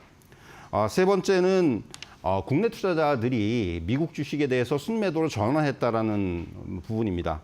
그러니까 지난주에 이제 미국 주식 우리나라 투자자들이 5,745억 규모의 순매도를 보였는데 사실 올해 계속해서 순매수를 했었어요. 그러다가 이제 지난주에 처음으로 이제 순매도로 돌아선 거죠. 결국 뭐 여러 가지 요인들이 있겠습니다만은 결국 가장 중요한 부분들은 우리 투자자들이 가장 이제 집중했던 미국의 주요 기술주들, 빅테크주들이 과거만큼 빠른 성장을 보여줄지에 대한 자신감이 좀 꺾이고 있다는 점입니다. 그러면서 미국 주식에 대한 쏠림이 줄어들고 상대적으로 좀 자산 다변화 흐름이 빨라지는 양상을 보이고 있다. 이렇게 정리해 드릴 수가 있을 것 같고요. 이런 가운데에서 우리나라 증시의 대기자금이라고 할 수 있는 투자자 예탁금은 지난달 30일 기준으로 57조 5,400억까지 증가를 했습니다. 한 주간 3조 이상이 증가한 거예요. 그러면서 이제는 조금 이제 자금이 우리나라 증시로 좀 유입되고 있는 그런 모습들이 나타나고 있다. 이렇게 말씀드릴 수가 있을 것 같습니다. 네, 알겠습니다. 이 대표님께서는 뭐 미국의 금리 동결 가장 먼저 언급해 주셨고 환율의 변동성 이 부분 언급해 주신 다음에 미증시로 쏠렸던 국내 투자자들의 자금이 우리 증시로 흘러올 가능성 좀 긍정적인 이야기까지 좀 해주셨습니다. 그렇다면 신 의원님께서는 오늘장 탑3 어떻게 선정하셨을까요? 네, 첫 번째는 한화 에어로스페이스 소식입니다. 코스피 시총 5위에 한화 에어로스페이스가 등극했습니다. 이전에 한번 현대차를 제치고 5위에 올라섰던 적이 있었는데 이번에는 완전히 자리를 굳히는 모습입니다. 이렇게 되면 현대차의 자존심이 구겨질 수밖에 없는데요. 지금 한화 에어로스페이스의 기세를 현대차가 꺾기에는 모멘텀이 부족한 것 같습니다. 자, 지금 한화 에어로스페이스 한 주당 가격은 90만 원에 육박한 89만 3천 원을 기록을 했고요. 시가총액은 무려 40조를 돌파했습니다. 이 4위에 있는 삼성바이오로직스가 74조기 때문에 4위와 격차는 상당히 있습니다만 시총 5위에 진입했다는 상징적인 의미가 있습니다. 자, 그리고 캐나다 육군이 미국 하이마스와 유사한 다연장 로켓 무기, 그다음 K9 자주포 판매 방안을 제안을 한화에어로스페이스에게 했다는 소식이 또 얹혀지면서 힘을 더 실어줬고요. DB투자증권과 NA투자증권에서는 목표 주가 100만 원이 나왔습니다. 과연 100만 원을 돌파하면서 시가총액을 더욱더 끌어당길 수 있을지 한번 지켜봐야 될 것 같고요. 지금의 기세는 뭐 아무것도 막을 수가 없습니다. 유상증자로 인한 잠깐의 하락, 그것마저 모두 상쇄가 되고 그 매물을 싹 다 걷어 올려서 신고가를 가버렸습니다. 두 번째는 환율과 유가가 동시 하락을 하면서 수혜주인 항공주가 강세를 보이는 소식입니다. 물론 기본적으로 근본적으로 항공의 수요, 여행 수요가 늘어야지만 장기적으로 가겠습니다만 일단 기본적으로 환율 유가가 하락을 한다는 것은 항공주에게 좋을 수밖에 없는 메커니즘이죠. 환율이 하락을 하는 지금 아까 뭐 어떤 원인에 의해서인지는 지금 다 표현할 수가 없습니다. 정확히 누구도 표현할 수 없어요. 어쨌든 지금 뭐 달러 가치 하락으로 인한 환율의 하락 이 부분이 크다고 지금 얘기는 나오고 있습니다만 어쨌든 1387.70 1,400원이 깨졌고 지금 5거래일 연속 하락세를 기록하고 있습니다. 그리고 WTI 브렌트유도 2021년 2월 이후에 최저치로 마감했습니다. 우리나라는 지금 비행기를 상당히 오랜 기간 리스로 빌려서 타고 있기 때문에 프랑스의 에어버스나 미국의 보잉사 거겠죠. 장기적으로 빌려오니까 달러를 갚는 데 있어서 아주 달러 가치 하락은 긍정적인 요인으로 작용할 수가 있겠고요. 유가 하락은 당연히 항공유 가격의 하락을 불러오면서 좋은 요인입니다. 그래서 한진칼과 에어부산이라는 항공 섹터의 주식의 강세를 보이고 있고요. 아까 말씀을 드렸다시피 여행 수요가 근본적으로 장기적으로 살아나야 그 모멘텀을 가지고 장기적인 주가 흐름으로 끌고 갈 수 있다는 거 그거는 명심하셔야 될 것 같고요. 세 번째는 우리나라의 대표 NCC 업체들의 반등세에 대한 얘기입니다. LG화학과 롯데케미칼이죠. 대표적으로 나프타 크래커 센터라는 NCC를 갖고 있는 업체죠. LG화학은 물론 하이브리드 화학이고 롯데케미칼은 조금 더 순수 화학에 가깝습니다만 NCC를 갖고 있는 대표 업체라는 공통점이 있습니다. 둘 다 지금 위기죠. 신동빈 롯데그룹 회장은 이번 황금 연휴 때 쉬지도 않았습니다. 부산에 내려갔고요. 야구장도 방문했고요. 롯데 프리미엄 아울렛 김해, 롯데호텔 김해점, 롯데워터파크 김해 나란히 계속 방문을 했고 시간이 모자라서 나머지 유통회사를 못 갈 정도였습니다. 유통사를 이렇게 방문한 거 지금 롯데그룹의 위기설, 뭐 지라시에 따른 것이라고 합니다만 그 롯데케미칼이 굉장히 지금 위기에 빠졌다는 그 얘기, 요거는 팩트인 것 같고요. 그다음에 LG화학도 마찬가지입니다. 전남 여수 지역의 사택을 폐쇄 후 통합 운영한다고 합니다. 지금 여수시 안산도원 소호 세 곳에 사택이 있었는데 안산 빼고 나머지는 전부 사택을 폐쇄한다는 결정을 내렸습니다. 이런 긴축 운영을 하는 것은 LG화학과 지금 롯데케미칼이 굉장히 지금 NCC 위기에 빠져 있는 거죠. 원래 정기보수 기간이 있긴 한데 정기보수 기간을 계속 늘립니다. 여러분 똑같습니다. 중국집에 이 내부 리모델링이라고 써붙여놓고 계속 장사를 안 하는 겁니다. 내부 리모델링을 하는 것은 아니고 장사가 안 되니까 그냥 문 닫는 것이죠. 그런 거라고 생각하시면 됩니다. 예, 지금 신 의원님 말씀까지 쭉 들어봤고요. 자, 8시 벌써 58분 다 돼갑니다. 동시효과 바로 좀 넘어가도록 하겠습니다. 본별 앵커. 네, 목요일장 우리 시장 출발을 2분가량 앞두고 있는 상황입니다.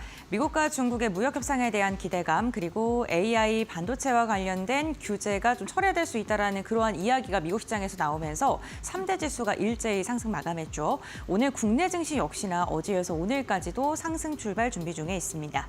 유가증권 시장 0.3%가량 상승하면서 2,580선 웃돌 것으로 기대되고요. 코스닥 같은 경우에도 0.4%가량 오르면서 725선에서 출발을 준비 중에 있습니다.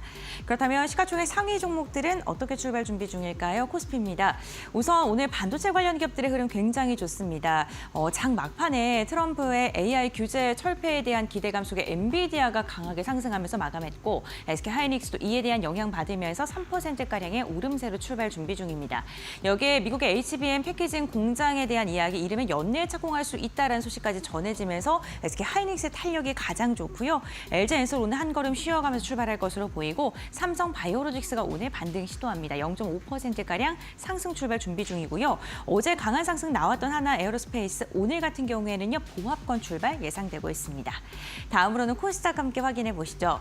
네, 코스닥 같은 경우에는 혼조세가 펼쳐졌습니다. 어제 개장 직후에 흔들렸던 바이오주들이 좀 회복하는 모습이 나타났었는데 오늘 같은 경우에도 HBI 1% 이상 상승하면서 6거래일 연속 상승하는 움직임 기대되고 있고요.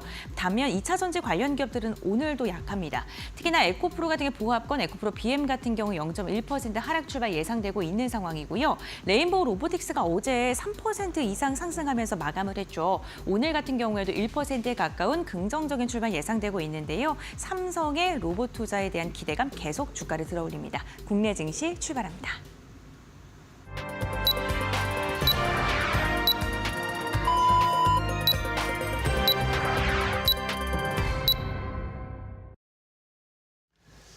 예, 5월 8일 어버이날 우리 시장이 좀 됐습니다. 글쎄 오늘 동시과 상황만 놓고 본다 그러면 좀 괜찮다라는 느낌이 좀 들 수 있긴 한데 또 뚜껑을 좀 열어봐야죠. 오늘 사실은 뉴욕 시장도 초반에 좀 부진하다가 고만고만하다가 막판에 이제 좀 반등을 하면 돌아서는 그러면서 이제 다 플러스로 돌아서는 그런 모습을 좀 보였기 때문에 요즘에 이제 시장은 좀 초반이 아니라 끝까지 좀 봐야 되는 그만큼 이제 변동성이 좀 장중 내내 좀 있다 이렇게 좀 봐야 될 것 같습니다. 지금 코스피 0.3% 오르서 시작이 좀 됐고요. 코스닥 조금 더 낫네요. 0.49% 상승해서 좀 시작이 좀 되고 있습니다. 수급이 아직은 뭐 크지는 않은데 오늘도 외국인이 일단 코스피 코스닥 미약하지만 일단 사고요. 선물까지 오늘 세 군데에서 다 사고 있는 게 좀 눈에 띄네요. 환율도 좀 이따 나오면 좀 말씀을 드리죠. 예. 보합권 1,398원, 1,400원 일단 아래에서 출발하는 상황입니다. 어제도 말씀드렸습니다. 일단 이번 주는 외환시장 상황 계속해서 조금 더 국내 지금 원달러 환율뿐만 아니라 대만이라든가 뭐 싱가포르 아시아권 통화 위안화도 그렇고요. 좀 조금 더 한번 찾아보시면 주시하실 필요가 있는 그런 한 주가 될 것 같습니다. 자 이제 시가총액 상위 종목들 중심으로 시장 출발 어떤 분위기 살펴보도록 하죠. 고은배 랭커. 네, 목요일장 우리 시장 긍정적으로 출발을 했습니다. 어제 우리 시장 양시장 일제히 상승하면서 마감했는데 그 시세를 오늘도 이어가는 모습이 연출되고 있는데요. 역시나 미중 무역 협상에 대한 기대감이 시장을 좀 끌어올리는 요인으로 작용을 하고 있고요. 여기에 더해져서 반도체 관련 부분 역시나 좀 긍정적인 이야기가 지금 나오고 있는 상황입니다. 어쨌든 시장의 불확실성이 점점 더 완화되고 있는 것 같긴 한데 아직까지는 명확한 해답은 나오지 않은 상황도 유의하셔야 될 것 같습니다. 그렇다면 히트맵을 통해서 조금 더 자세한 출발 상황 함께 살펴볼까요? 유가증권 시장부터 확인해 보도록 하겠습니다. 우선 초록색으로 출발한 종목군들이 강한 상승 보이고 있는 것, 그리고 빨간색으로 출발한 종목군들이 하락 출발을 지금 의미하고 있습니다. 삼성전자 같은 경우에는 오늘 1%에 가까운 상승으로 출발을 했습니다. 삼성전자가요 8년 만에 대형 인수합병에 대한 이야기 나오고 있습니다. 오디오 부분을 더 강화하겠다라는 소식 전해지고 있는데 오늘 주가 같은 경우에 0.9%가량 오름세로 출발이고요. 하이닉스의 흐름이 굉장히 좋네요. 오늘 1.6%가량 강한 상승 나오고 있습니다. 엔비디아의 상승 고스란히 영향을 미치고 있다라는 이야기 제가 전해드렸고요. 반면에 어제 강했던 방산주들이 오늘은 조금 쉬어갑니다. 급격한 급등에 따른 매물이 좀 출회가 되고 있는 듯한데요. 하나 에어로스페이스가 3%가량 빠지고 있고요. LRG 넥스원도 2.8%가량의 하락, 그리고 한국항공우주도 1%가량의 하락세로 출발을 알리고 있습니다. 제조업 같은 부분은요. 오늘 좀 하락하는 종목이 많네요. LG 에너지솔루션 2차 전지는 그래도 굳건한데 하나오션이라던가 한국조선해양같이 조선술이 조금 조정을 받으면서 오늘은 방산과 조선이 좀 한 걸음 쉬어가는 움직임 나타나고 있고요. 한미반도체가요. 무려 3.7% 강한 상승 나오고 있습니다. 이와 함께 금융주들 최근 흐름 좋은데 오늘 같은 경우에도 전반적으로 상승 출발 지금 한 모습 나타나고 이야기 나오고 있습니다. 소비 내구자 보게 된다면요. 오늘 셀트리온 같은 경우 0.1% 그리고 의료기술이 1% 이상 상승하고 있습니다. 오늘 제가 개장 전에 주목했던 건 테크놀로지 쪽이었습니다. 조금 더 자세히 살펴보도록 하겠습니다. 아무래도 구글이 급락을 했죠. 이제 애플이 검색 엔진을 만든다라는 소식이 전해지면서 구글이 무려 7%가량 빠지면서 마감을 했습니다. 그렇기 때문에 국내에도 검색 포털 사이트를 운영하는 네이버나 카카오는 어떻게 움직일까 좀 주목하고 계신 분들 많으실 것 같은데 네이버 같은 경우에 무려 4%가량 빠지고 있고요. 카카오 같은 경우에도 1.5%가량 빠지면서 오늘 인터넷 대표주들 전반적으로 안 좋은 모습이 나타나고 있습니다. 다음으로는 완성차 기업들도 한번 살펴보도록 할 텐데요. 현대차가 0.4%, 기아가 0.2%가량 상승하면서 출발한 모습까지도 체크해 보시면 좋을 것 같습니다. 다음으로는 코스닥 함께 살펴보시죠. 네, 코스닥 같은 경우에는 어제 전반적으로 바이오주들이 하락을 하면서 출발했었는데 그걸 좀 회복을 해주는 모습이 장 막판에 나왔습니다. 오늘도 의료기술 관련 기업들의 회복 탄력성 굉장히 좋은데요. 알테오젠은 1.2%가량 상승하면서 출발을 했고 펩트론, 리가켄바이오, 삼천당제약 전반적으로 오늘 비만 치료제와 연관되어 있는 기업들 움직임은 괜찮은데 미용 관련된 기업들이 조금 부진합니다. 휴젤과 클래시스, 파마리서치 일제히 하락으로 출발을 했고요. 저희 제조업 조금 더 자세히 자세히 확인을 해볼까요? 2차 전지가 연일 좀 안 좋은 모습이 나타나고 있으면 특히나 에코프로 그룹주를 중심으로 그런데 오늘 같은 경우에 반등세가 나타나고 있는 모습이고요. 덕산 네오룩스 그리고 주선 엔지니어링, 이오테크닉스 전반적으로 오늘 반도체 관련 기업들의 흐름은 괜찮은 것으로 보입니다. 미국에서 AI 규제를 조금 완화될 수 있다, 철폐할 수 있다는 소식이 전해지면서 국내 증시까지 그 영향이 고스란히 나오고 있는 것으로 보이고 다만 SPG 같은 게 0.7%가량 빠지면서 로봇 그 안에서도 움직임이 다소 엇갈리고 있다는 점 체크해 보셔야 될 것 같습니다. 다음 종목도 한번 살펴보도록 하겠습니다. 네, 오늘 테크놀로지 서비스 부분은 조금 하락하고 있네요. 게임주들이 전반적으로 좋지 않고 미용과 관련된 기업들 가운데서 오늘 루닛이 3%가량 상승하고 있고 엔터주들의 흐름도 그다지 좋지는 않은데요. SM이 1.5%가량 빠지고 있다는 점 체크를 해보셔야 될 것 같고 전자기술 쪽 보시는 것처럼 전반적으로 초록색불 켜져 있는 상황입니다. 오늘 반도체 관련 기업들의 흐름이 굉장히 좋다는 점, 시세를 좀 견인하고 있다는 점 체크해 보시면 좋을 것 같습니다.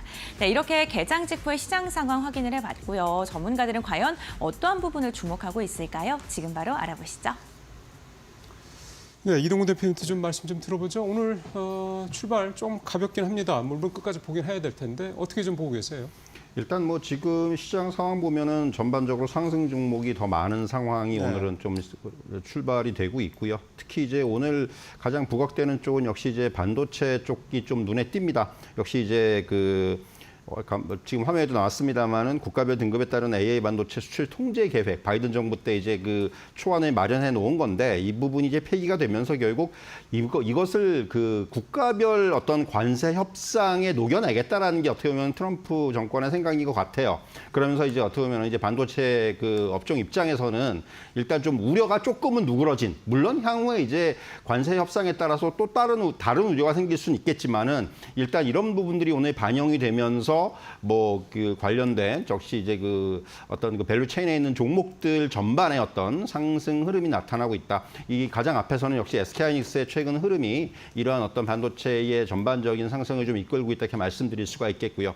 다시 이제 부각되고 있는 쪽이 오늘은 역시 어떤 정책 관련주인 것 같습니다. 오늘 보면은 이제 그 상승률 상위 테마라든가 이런 쪽을 보면은 뭐 온실가스 탄소 배출권 관련주라든가 또 이제 그 원격 진료 관련주라든가 뭐 이런 쪽의 강세가 또 눈에 띄어요. 의료 AI라든가 지역 화폐라든가 결국 뭐 지금 추경에 대한 부분들이라든가 또는 이제 어떤 말씀드린 대로 이러한 이제 그 대선이 이제 그 한 달도 안 남은 상황에서 이제 양당의 후보들이 결정이 돼가는 그런 과정에 있고 그러면서 이제 뭔가 정책적인 부분들이 쏟아져 나올 것이기 때문에 이미 이전에 한번 이런 부분들이 시장에서 반영이 좀 된 측면이 있습니다만은 다시금 이제 점점 이제 그 선거가 가까워짐에 따라서 이런 부분들은 계속해서 좀 부각될 수 있지 않겠는가 이렇게 좀 정리해드릴 수가 있을 것 같습니다.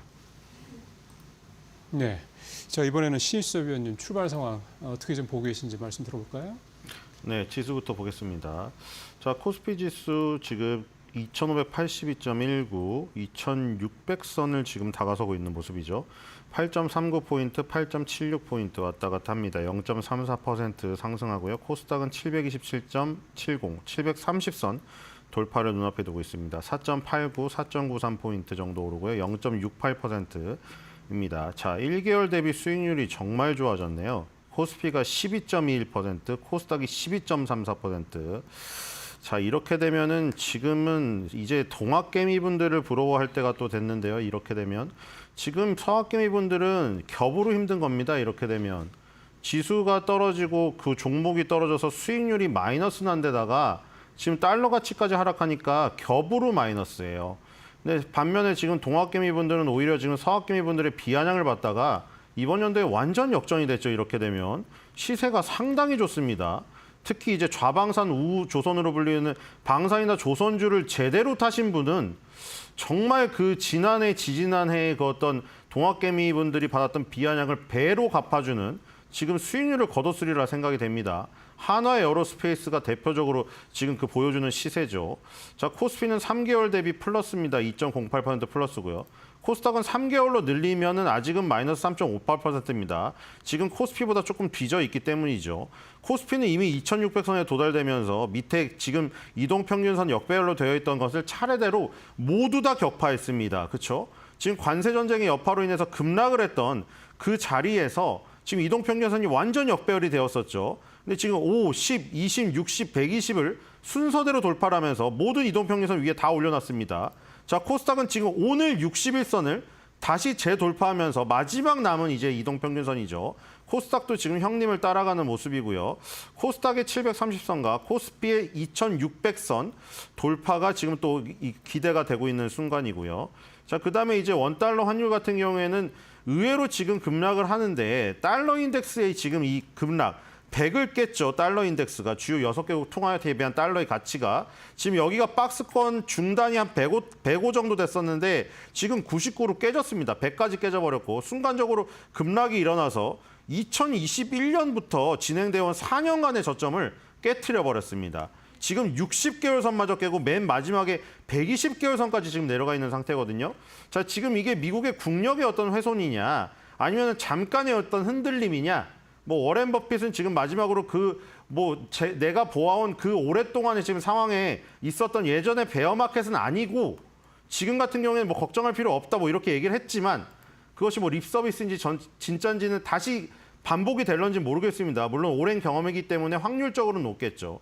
자, 어쨌든 간에 지금 달러 가치가 흔들리고 있기 때문에 달러 가치가 흔들리는 지금 상황이 원화 강세로 나타내는 그 부분이 크다. 이렇게 보이고 물론 지금 외국인 순매수도 조금 들어오고 있긴 합니다. 이제 약간 바뀌었죠. 스탠스가 4월 10일부터 4월 29일 4월 달 한 달 동안의 흐름이 그 전에 3월 달과는 판이하게 달라졌습니다. 뭐 이거 가지고 많이 샀다고는 할 수가 없지만 3월 달에는 내내 팔았기 때문에 4월 달에는 그래도 3일을 샀습니다. 그리고 4월 10일 날 3천억 원 가까이 3천억 원 넘게 샀고요. 4월 25일 날 6,280억에다가 4월 29일 날 6,960억. 지금 5월 7일 날도 3,760억을 샀습니다. 오늘 매수가 붙고 있지는 않지만 매도가 많이 나오지 않고 있기 때문에 그 전과는 분명히 바뀌었어요. 자, 여기서 이제 외국인 순매수까지 들어오게 되면 이 지금 그 달러 가치 하락이 더 심화가 되고 그러면 이제 원화 강세가 나타나니 이 지금 아까 서학개미분들이랑 반대로 되는 거예요. 이거는 지금 외국인들이 한국에 투자했을 때 원화 가치의 강세로 이득 보는 거 플러스 지금 주식의 가치의 상승까지 보는 것이죠. 그럼 이제 돈이 계속 또 들어오겠죠. 계속 선순환이에요. 지금 선순환의 고리에 맞물리기 직전에 왔다는 거. 지금 뭐 코스피, 코스닥은 정말 울분의 어떤 저기를 하고 있다. 보복을 하고 있다. 이렇게 보시면 될 것 같고요. 오늘 삼성전자, SK하이닉스 다 좋습니다. 그리고 개별주 중에는 지금 가장 눈에 띄는 거는 파크 시스템즈죠. 이 지금 증권사의 제목이 이런 게 나왔어요. 나 혼자만 레벨업. 여러분들이 다들 아시는 그 선진우의 주인공으로 한 그 유명한 애니메이션으로까지 제작된 그 지금 처음에 저기죠. 이 수필이죠. 소설이죠. 근데 그 제목을 붙여서 나 혼자만 레벨업이라고 지금 증권사 보고서가 나왔는데 파크 시스템즈가 오늘 7% 가까이 급등하고 있는 모습이 아주 보입니다. 중국의 노출 빈도가 높고요. 그다음에 원자 현미경을 만들기 때문에 계속해서 지금 이 계속 미세화가 진행이 되면은 원자 현미경이 쓸 곳이 많아진다고 보시면 될 것 같습니다. 파크 시스템즈를 주목하셔야 될 것 같고 코스닥 같은 경우에는 펩트론 2.73% 오르고요. 지금 가장 많이 오르죠. 20위 안에서. 그다음에 알테오젠입니다. 펩트론이 지금 계속해서 살아있는데 알테오젠, 니가켄바이오, ABL바이오, 펩트론 이 지금 이 네 개의 어떤 그 4대 천왕 있죠.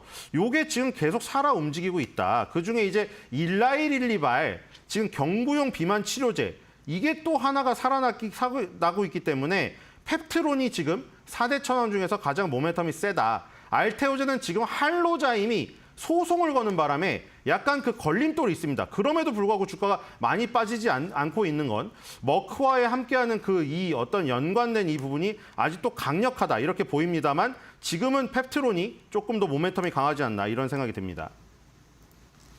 예, 펩트론, 이 바이오주들 확실하게 좀 그런 뭔가 어떤 파이프라인이 하나가 아니라 여러 개로 활용할 수 있는 그런 파이프라인 있는 회사일수록 확실히 좀 강한데 특히 이제 좀 전에 펩트론 말씀하셨지만 뭔가 또 그중에서도 확실한 뭔가 하나가 있는 이 회사들이 또 부각이 또 되는 그런 모습도 좀 나타나고 있네요. 네, 9시 14분 돼가고 있습니다. 이제 섹터별 상황 살펴볼 시간이죠. 고은배 랭커. 네, 국내 증시 개장한 지 한 14분여가 흐른 상황입니다. 싱크표를 통해서 투자자들의 검색 빈도가 높은 섹터 알아보도록 하겠습니다. 네, 오늘 투자자들은요, 역시나 대선 후보에 대한 검색을 가장 많이 하고 있는 것으로 확인되고 있습니다. 다만 변동성이 굉장히 큰 것으로 나타나고 있는데요. 한덕수 후보에 대해서 검색을 많이 하고 있습니다만 지금 동그라미는 파란 색깔로 전반적인 섹터는 하락을 지금 그리고 있다는 점 체크해 보셔야 될 것 같습니다. 이와 함께 정책과 관련된 기업들 움직임들도 괜찮습니다. 대표적으로 오늘 탈탄소에 대한 검색도 많이 하고 있는데요. 탈탄소 같은 경우에는 더불어민주당의 대통령 후보인 이재명 후보의 직속으로 기후 위기 대응위가 출범한다는 소식이 전해지면서 오늘 탈탄소 관련된 기업들 움직임이 굉장히 좋고요. 원격 의료에 대해서도 검색을 많이 하고 있네요. 역시나 원격 의료 관련된 섹터들도 정책 테마주로 엮여 있는 그러한 섹터이죠. 오늘 인물 중심보다는 정책 관련된 기업들의 움직임이 좋습니다. HBM과 반도체에 대한 검색도 많이 하고 있습니다. AI 칩 수출 통제 철회에 대한 보도가 나오면서 오늘 전반적으로 반도체 관련 기업들로 훈풍이 이어지고 있고요. 유리기판 일부 언론에서 좀 보도가 나온 게 있어서 그거 한번 확인해 보겠습니다. 삼성전기가요, 유리기판 생태계 구축을 위해서 막바지 작업에 돌입했다라는 소식이 전해지고 있습니다. 오늘 유리기판 관련 기업들까지도 오늘 저 분위기는 괜찮은 모습입니다. 이렇게 투자자들의 검색 빈도가 높은 섹터 알아봤고요. 그렇다면 투자자별 매매 동향 이어서 살펴보겠습니다. 오늘 유가증권 시장을 보게 된다면요, 외국인과 기관의 쌍끌이 매도세가 나오고 있습니다. 외국인이 270억 원 그리고 기관이 400억 원가량의 물량을 토해내고 있는 상황인데요.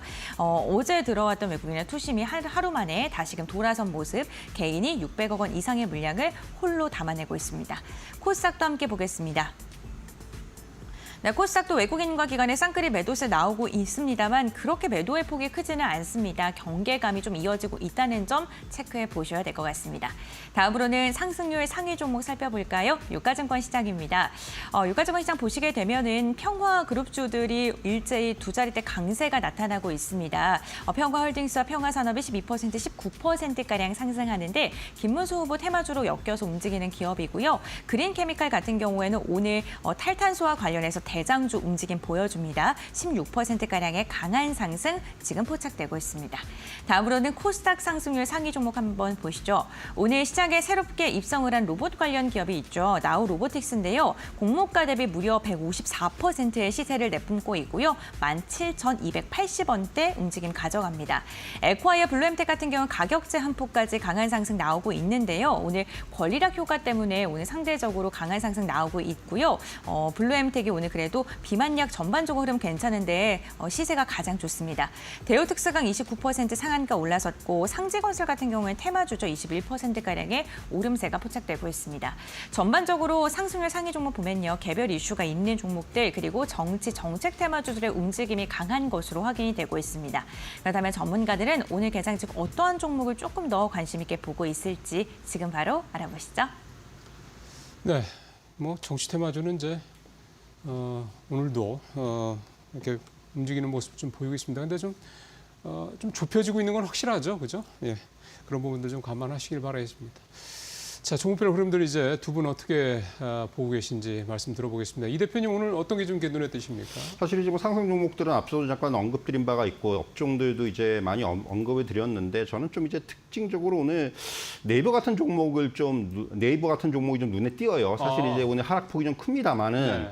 사실 뭐 아시겠지만 앞서 이제 잠깐 언급이 됐다시피 이제 그 애플이 그 AI 성장 동력 기반의 어떤 그런 이제 웹브라우저를 가지고 이제 AI 기능 중심으로 개편을 할 것이다. 이런 얘기가 나오면 사실 구글이 많이 빠졌단 말입니다. 이제 그런 부분에서 이제 우리나라에도 영향을 주면서 네이버라든가 카카오가 오늘 낙폭이 좀 이제 나오고 있는데 사실 카카오는 여기에다가 이제 오늘 실적도 좀 부진하게 나왔어요. 물론 이번 실적보다는 제가 보기에는 카카오 같은 경우도 향후에 이제 AI 성장 동력의 기반을 어떻게 갖고 가느냐.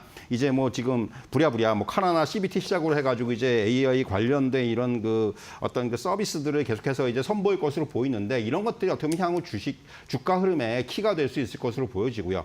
네이버 같은 경우는 사실 오늘 뭐 낙폭이 좀 큽니다만은 이제 네이버 내일 실적이 발표가 되는데 사실 지금 실적 전망이 굉장히 좋아요. 이게 예상치보다 높은 실적이 나올 것이다라는 그런 전망이 나오고 있습니다. 역시 이제 지금 네이버 같은 경우는 최근에 어떤 광고라든가 또 커머스 사업 쪽에서의 성장세가 굉장히 좀 눈에 띄게 나타나고 있다라는 부분이죠. 특히 이제 커머스 같은 경우는 컬리와의 어떤 사업 제휴라든가 이런 부분들이 최근에 어떤 호재를 좀 부각이 되면서 주가에도 좀 긍정적인 영향을 미친 바 있는데 사실 이제 오늘 앞에서 말씀드린 대로 이런 애플 관련 이슈가 좀 이제 주가에는 부정적으로 작용하고 있습니다. 근데 이제 어떻게 보면 또 내일 만약에 실적이 정말 뭐 예상대로 잘 나온다면은 어떻게 보면 오늘 하락이 또 하나의 또 매수 기회가 될 수도 있는 부분이거든요. 그런 의미에서 저는 오늘 네이버가 굉장히 좀 특징적이다. 이렇게 좀 말씀드릴 수가 있을 것 같습니다.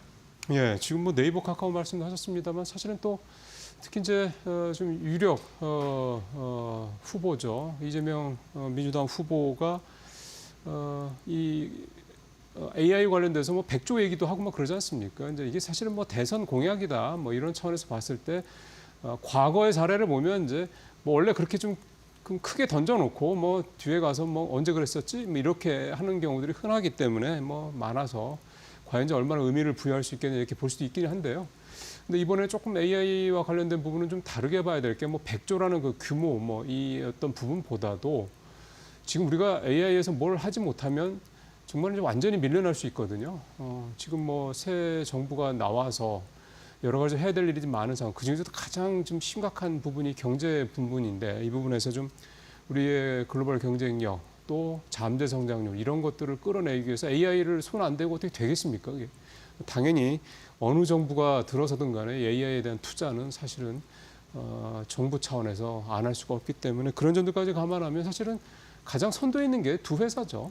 그런 부분들도 좀 감안하실 필요가 있겠다는 생각이 좀 듭니다. 자, 이번에는 신일섭 위원님 종목별 특징 어떻게 보고 계신지 말씀 듣겠습니다. 근데 AI 하니까 생각나는데 요즘에 딥페이크, 딥보이스 정말 무섭더라고요. 기술의 발전이 좋은 방향으로 쓰였으면 하는 생각이고요. 점점 피싱은 날이 갈수록 수법이 고도화되기 때문에 조심해야 될 것 같습니다. 맞는 말씀입니다. 네, 너무 무섭고. 자, 일단 지금 오늘 제일 많이 오르는 거는 온실가스, 탄소 배출권, 탄소인데 자, 이제 정책 관련주에 관심을 가져야 된다는 것은 지금 뭐 계속 얘기가 나오는 것이다만 우리가 정권하면 딱 떠오르는 것들이 있어요. 자, 이제 뭐 너무 멀리는 갈 수가 없고 문재인 정권 때 판도라 영화를 보면서 눈물을 흘렸던 그 장면. 그다음에 윤석열 정부 때 처음으로 두산중공업을 찾아가서 두산중공업이 하는 사업이 여러 가지 있지만 뭐 해상폭력 이쪽을 찾은 게 아니라 낡아서 운영이 중지된 원자력 그 부품들이 나뒹구는 그 섹터를 갔던 그 장면. 완전 반대죠. 그전에는 뭐 태양광을 했다가 태양광이 이제 뭐 친환경이라고 지금 문재인 정부는 주장을 했지만 윤석열 정부에서는 산을 뭐 다 깎고 뭐 망가뜨렸다. 이래서 원자력을 다시 부흥을 시키려고 체코 원전 지금 거의 막바지까지 갔다가 지금 약간 브레이크가 걸렸죠. 자, 지금 이번엔 그럼 어떻게 될 것인가? 우리가 확률로 따져보는 것이죠. 지금 결정은 되지 않았지만 가장 유력한 대선 주자의 입에서 계속 나오는 얘기. 그다음에 문재인 정권, 윤석열 정권, 그다음 정권으로 갔을 때 뭐가 이제 유력할 것인가. 지금 다시 한번 만약에 지금 이대로 지금 진행이 된다면 다시 한번 또 친환경을 주장하는 탄소, 중립 이쪽으로 갈 저희가 있죠. 원안이랑 탄중이랑 싸웠던 거 기억나실 겁니다. 원자력 안전위원회랑 탄소중립위원회가 붙었던 그런 장면들. 어떤 거에 우위를 가지느냐는 어떤 정권이 들어서느냐에 따라 이게 확 바뀌어버려요. 우리나라는 중임제가 아니기 때문에 5년 단임제로 계속 바뀝니다. 그런 면에서 지금 이제 그린케미칼이라든가 에어레인, 에어코바이오가 지금 강세를 띠고 있고 에코아이라는 종목은 상한가에 진입을 했는데요. 다시 한번 탄소 중립이 지금 원자력 안전에 대한 부분을 누르고 떠오를 가능성이 또 있는 것이죠. 지금 탄소중립위원회를 대통령 직속기구를 설치한다는 그 얘기도 지금 나왔습니다. 그렇기 때문에 지금 이런 부분에 있어서 아까 그 앵커님 말씀하신 대로 과연 이런 얘기들이 과연 실질적으로 돈이 들어가서 이 기업들에 얼마나 실적에 미치는가 그게 결국 중요하겠고 지금 테마로 움직이는 것들은 사실 격가지로 막 약간 바람이 부는 종이 휴지처럼 날아오르는 그런 모습일 수가 있기 때문에 그것은 감안을 하면서 대응을 하셔야 되지만 어쨌든 이런 정책 테마가 움직이는 것들 이런 현상들은 팩트이기 때문에 관심 있으신 분들은 지켜보시면서 매매해서 수익을 내는 것은 가능하다 이렇게 보입니다. 네, 알겠습니다. 정책 테마주 그 가운데서 오늘 탄소 중립과 관련된 기업들 강하게 움직이는데 그 변동성에 대해서 이야기를 해주셨습니다. 그렇다면 오늘 두 분과 함께 오늘 장기 포인트 정리해 보도록 할 텐데요. 먼저 이 대표님 말씀해 주시죠. 예, 역시 이제 그 지금 시장에서 저는 뭐 이제 전반적으로 우리 시장에 조금 이제 긍정적인 기운들이 좀 돌아오고 있는 상황인데 여기서 이제 가장 중요하게 정말 시장이 좀 이제 긍정적으로 올라오기 위해서는 역시 이제 한 가지 마지막으로 좀 남아 있는 것이 외국인 수급의 변화입니다.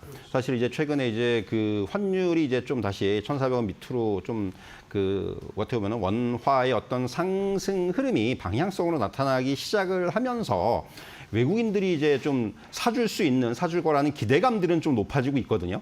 결국 이제 이런 부분들이 과연 현실로 연결이 되느냐 이 부분이 이제 중요할 것 같아요. 사실 이제 어제는 어쨌든 간에 외국인이 좀 이제 순매수를 했어요. 근데 이제 오늘 하루 만에 물론 아직까지 뭐 시작한 지 30분도 안 됐습니다만은 다시 좀 매도를 보이는 코스피 시장에서는 코스닥은 지금 소폭의 순매수입니다만은 결국 이런 부분들 이런 것들이 어느 정도 이제 기조적으로 외국인들의 순매수가 좀 들어오는 부분이 확인돼야지만이 결국 우리 시장이 정말로 이제 뭐 코스피 2,600선을 돌파하고 이제 좀 상승의 방향성을 가져갈 수 있지 않겠는가 이런 말씀을 좀 드릴 수가 있을 것 같습니다.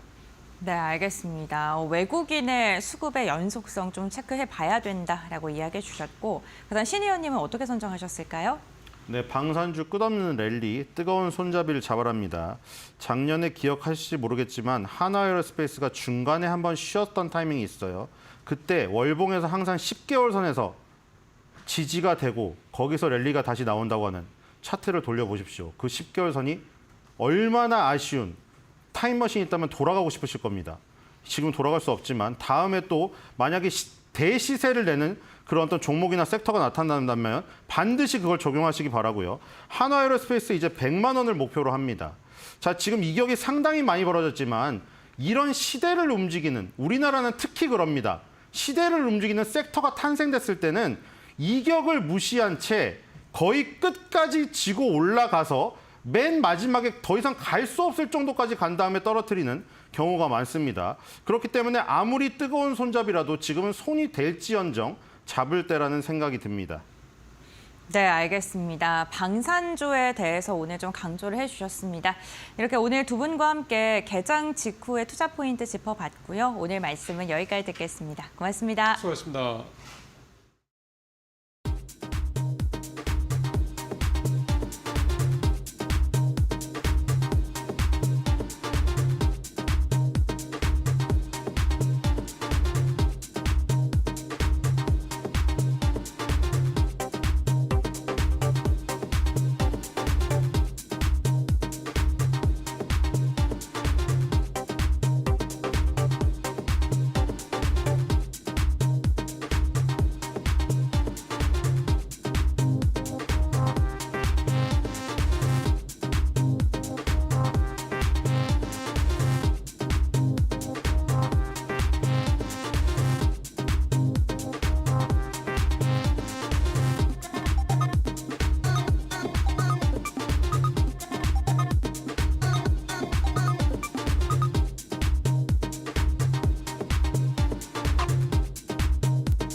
네, 오늘장 선발 종목 살펴보겠습니다. 오늘 시장에서 어떤 종목을 함께 보면 좋을지 메리츠증권 도곡 WM센터 김경국 과장 바로 전화 연결해 보도록 하겠습니다. 과장님 안녕하세요. 네, 안녕하세요. 네, 오늘 가져오신 종목과 투자 포인트 함께 부탁드립니다. 오늘은 제약 바이오 섹터 안에 ST팜이라는 CDMO 회사 가져와봤고요. 투자 포인트 좀 말씀드리도록 하겠습니다. 일단 어제 바이오텍 전반에 미국발 의약품 관세 우려로 인해서 이제 하락을 좀 키웠던 모습이었고요. 이제 의약품 관세 우려가 사실 새로운 악재라기보다는 트럼프 대통령의 취임 직후부터 시장에 늘 얘기했던 25% 관세 부과에 대한 이야기가 일단 2조 안으로 확정될 것이다라는 이야기가 나왔습니다. 그래서 사실 동사 같은 경우에는 25년 예상으로 미국향 매출 비중이 10% 내외에 이르기 때문에 동사의 전체 이익률을 떨어뜨리는데 큰 요소가 아니라고 일단 판단하고 있고요. 일단 동사가 제조할 수 있는 생산 원가 상승을 일단 빅파마들이 예정되어 있는 생산 원가 상승을 또 동사의 생산 부문에서 배치 가격 상승으로 전가시킬 수가 있는 그런 요인이 있을 수 있고요. 또 관세 부과 이후에도 이제 글로벌 피어 그룹 대비 동사 같은 경우에는 가격 경쟁력과 기술적인 경쟁력이 우위에 있기 때문에 죄송합니다. 경쟁사에게 물량을 뺏길 우려가 없는 상황이다. 이렇게 좀 보고 있습니다. 그리고 미국의 빅파마 바이오텍의 선택에서 일단은 관세로 인한 피해 부분은 센트적인 요인밖에 될 수 없다. 이렇게 좀 보고 있고요. 금일, 그러니까 어제 주가 하락은 사실 일시적 조정이라고 판단하고 있고요. 저가 매수가 유연 국면이다 이렇게 좀 판단하고 있습니다. 특히 하반기 예정되어 있는 에이즈 치료제 관련 미국 임상에 대한 그 2회 이상 중간 결과 발표가 예정되어 있습니다. 그리고 1분기 실적을 발표했는데 1분기를 저점으로 2, 3, 4분기 이제 회복되는 실적 회복의 모습을 보여줄 것으로 보이고 있고요. 또 하반기로 이를수록 수주 모멘텀이 주가에 반영 가능한 그런 시점이다. 이렇게 좀 보고 있습니다. 그리고 올해 하반기 가동 예정인 증설된 제2올리고동의 2차 증설까지 만약에 완료가 된다면 세계 1위의 올리고 생산 캐파를 보유한 글로벌 CDMO에 올라서게 됩니다. 그래서 이 부분을 좀 주가에 반영해 줄 수 있는 부분이 있다. 그러니까 의약품 관세 노이즈가 과한 우려가 아니었나 그렇게 좀 판단하고 있습니다. 네, 이 트럼프 행정부의 의약품 관세 우려가 조금은 과도하다라는 점 체크해 보면 좋겠습니다. 그렇다면 가격도 함께 봐야겠죠. 가격 전략은 어떻게 보시나요? 일단 기술적으로 21선을 살짝 어제 이탈하면서 안 좋은 모습 보였지만 일시적이라는 판단을 하고 있고요. 기술적으로. 그래서 현재가 매수가 오늘은 좀 반등이 나오겠습니다. 그래서 현재가 매수 유효하고 목표 주가는 9만 원 그리고 손절 라인은 6만 7천 원 정도로 잡아도록 하겠습니다. 네, 매수가는 현재가고요. 목표가는 9만 원, 손절가는 6만 7천 원 부근 제시해 주셨습니다. 오늘 말씀은 여기까지 듣도록 하겠습니다. 고맙습니다. 네, 감사합니다. 네, 오늘 종목은 제약바이오주인 ST팜입니다. 투자 참고에 활용하시고요. 지금까지 오늘장 선발 종목 알아봤습니다.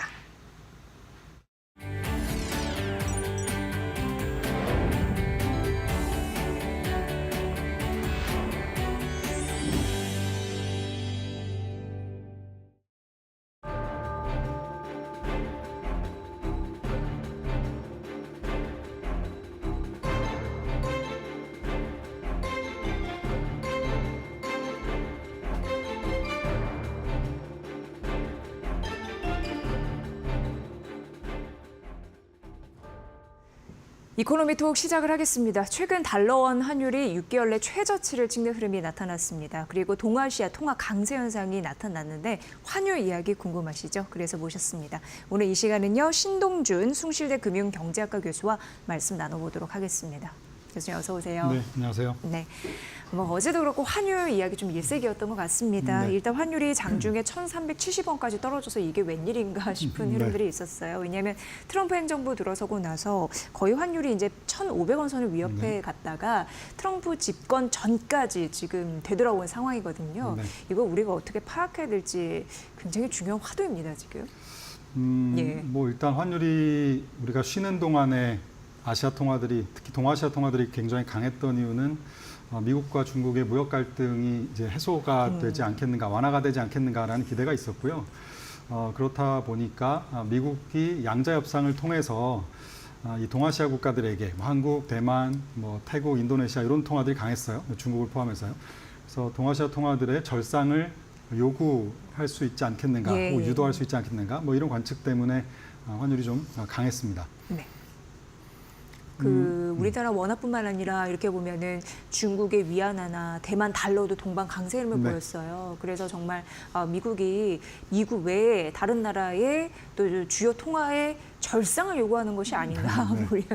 네. 오해인지 팩트인지 이걸 좀 알아봐야 될 것 같습니다. 네, 그러니까 우리가 그때 잠깐 하루 출근했을 때 네네. 5월 2일 날 위안화 환율이 갑자기 한 1% 정도 강했거든요. 아시다시피 역외 위안화 환율이 그렇게 많이 움직이는 환율이 아닌데도 예. 움직였었죠. 그날 대만 달러가 강세가 시작이 됐어요. 대만 달러 같은 경우는 글쎄요, 80년대 초반 이래로 가장 연중 하루의 변동폭이 컸던 날이 이틀이나 연속이 됐었고 이틀 동안 한 10% 넘게 달러 대비의 통화 강세가 나타났다가 뭐 어제 그저께 조금씩 되돌림이 있어서 그래도 한 7% 이상 네. 굉장히 이례적인 강세가 나타난 뭐 그런 상황이었습니다. 네. 혹시 무역 협상을 앞두고 갑자기 위안화가 강해지는 것 그리고 대만 달러는 중앙은행이 굉장히 어느 정도 관리를 좀 하고 있었던 통화인데 뭐 이렇게 속절없이 한 10% 이상 이틀 만에 초강세가 나타났다는 것은 혹시 뭔가 환율 협상이 환율이 협상 카드에 올라와 있는 건 아닌가라는 뭐랄까요 시장의 합리적인 의심을 가져왔고요. 대만 당국이 부인을 했음에도 불구하고 우리는 그런 거 없었다라고 그렇죠, 했음에도 그렇죠. 불구하고 예. 여전히 그 투기적인 수요라든가 해치 수요가 뭐 굉장히 강하게 들어왔다라고 볼 수 있겠습니다. 뭐 위안화, 엔화 같은 경우에는 우리가 쉬고 이제 나왔는데 다시금 약세로 돌아서는 일이 일부 있었습니다만 일단 연휴 사이에 레벨이 확 올라간 흐름이 있어서 평균으로 좀 쳐봤을 때는 굉장히 높은 아직도 그런 수준이다라고 보여지고 제가 앞서서 잠시 미국이 그렇게 좀 압박하는 거 아니냐고 말씀드렸는데 뭐 아시아판 플라자 합의 뭐 이런 얘기도 뭐 일찌감치 나왔었고 네. 뭐 제2의 플라자 합의 이런 게 있는데 제1의 플라자 합의를 좀 말씀을 해주셔야지 네. 제2의 플라자 합의까지 연결이 될 것 같습니다. 네, 지금이랑 환경은 예. 비슷했어요. 미국이 쌍둥이 적자가 심각했고 달러가 초강세였죠. 그래서 미국이 그 뭐 1985년도에 플라자 미국에 있는 호텔에서 독일과 영국 당시 서독이죠. 독일과 영국을 상대로 달러를 약세로 유도하고 네. 뭐 엔화랑 당시 마르크화를 초강세로 그래서 한 30~40%가 두 나라의 환율이 한 2~3년 만에 엄청나게 강해졌죠.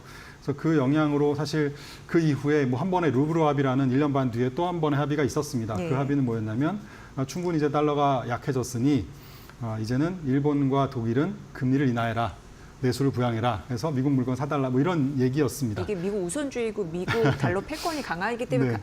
지금이랑 굉장히 가능한 거 아닙니까? 유사한 예. 흐름이었죠. 그래서 미국은 주로 제조업을 지금도 베센트 장관이 계속 하는 얘기가 제조업을 강화하고 물건 이제 파는 나라로 좀 바꾸고 싶고 아시아는 오히려 구매력을 강화해서 물건을 좀 사주는 조금 더 사라 지금보다는 뭐 이런 얘기들이 나오고 있지 않습니까? 그래서 그런 의미에서 지금이 혹시 플라자 합의 2.0이 아닌가 혹은 뭐 이전에 뭐라 그러죠? 말어라고 네. 구상이 혹시 현실화되는 건 아닌가라는 의구심을 계속 가지는 거죠.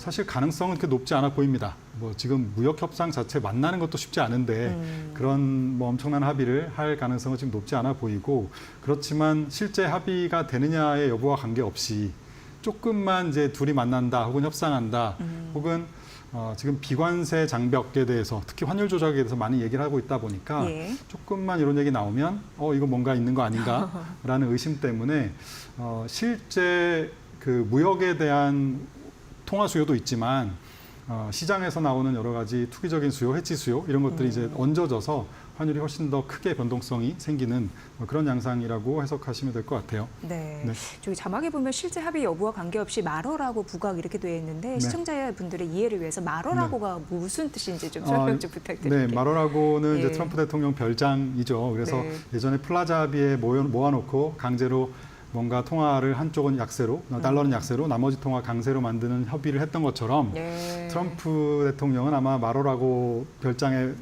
불러다 놓고 뭐 하지 않겠는가. 아빠가 아닌 강요를 할 그렇죠. 것이다. 약간. 예. 그리고 100년짜리 미국 국채를 무이자로 뭐 바꾼다던가 이런 다양한 압박들을 종합해서 우리가 보통 말어라고 합의 혹은 말어라고 구상이라고 네. 표현하는 거죠. 플라자 합의 2.0하고 같은 개념이라고 그럼요. 보시면 될 것 같습니다. 그건 이제 호텔에서 합의가 됐기 때문에 플라자의 합의이고 네네. 이거는 이제 막무가내시 약간 트럼프식 그런 협상의 네. 카드 말어라고 하나의 이제 상징이다 이렇게 생각하시면서 방송을 보시면 될 것 같습니다.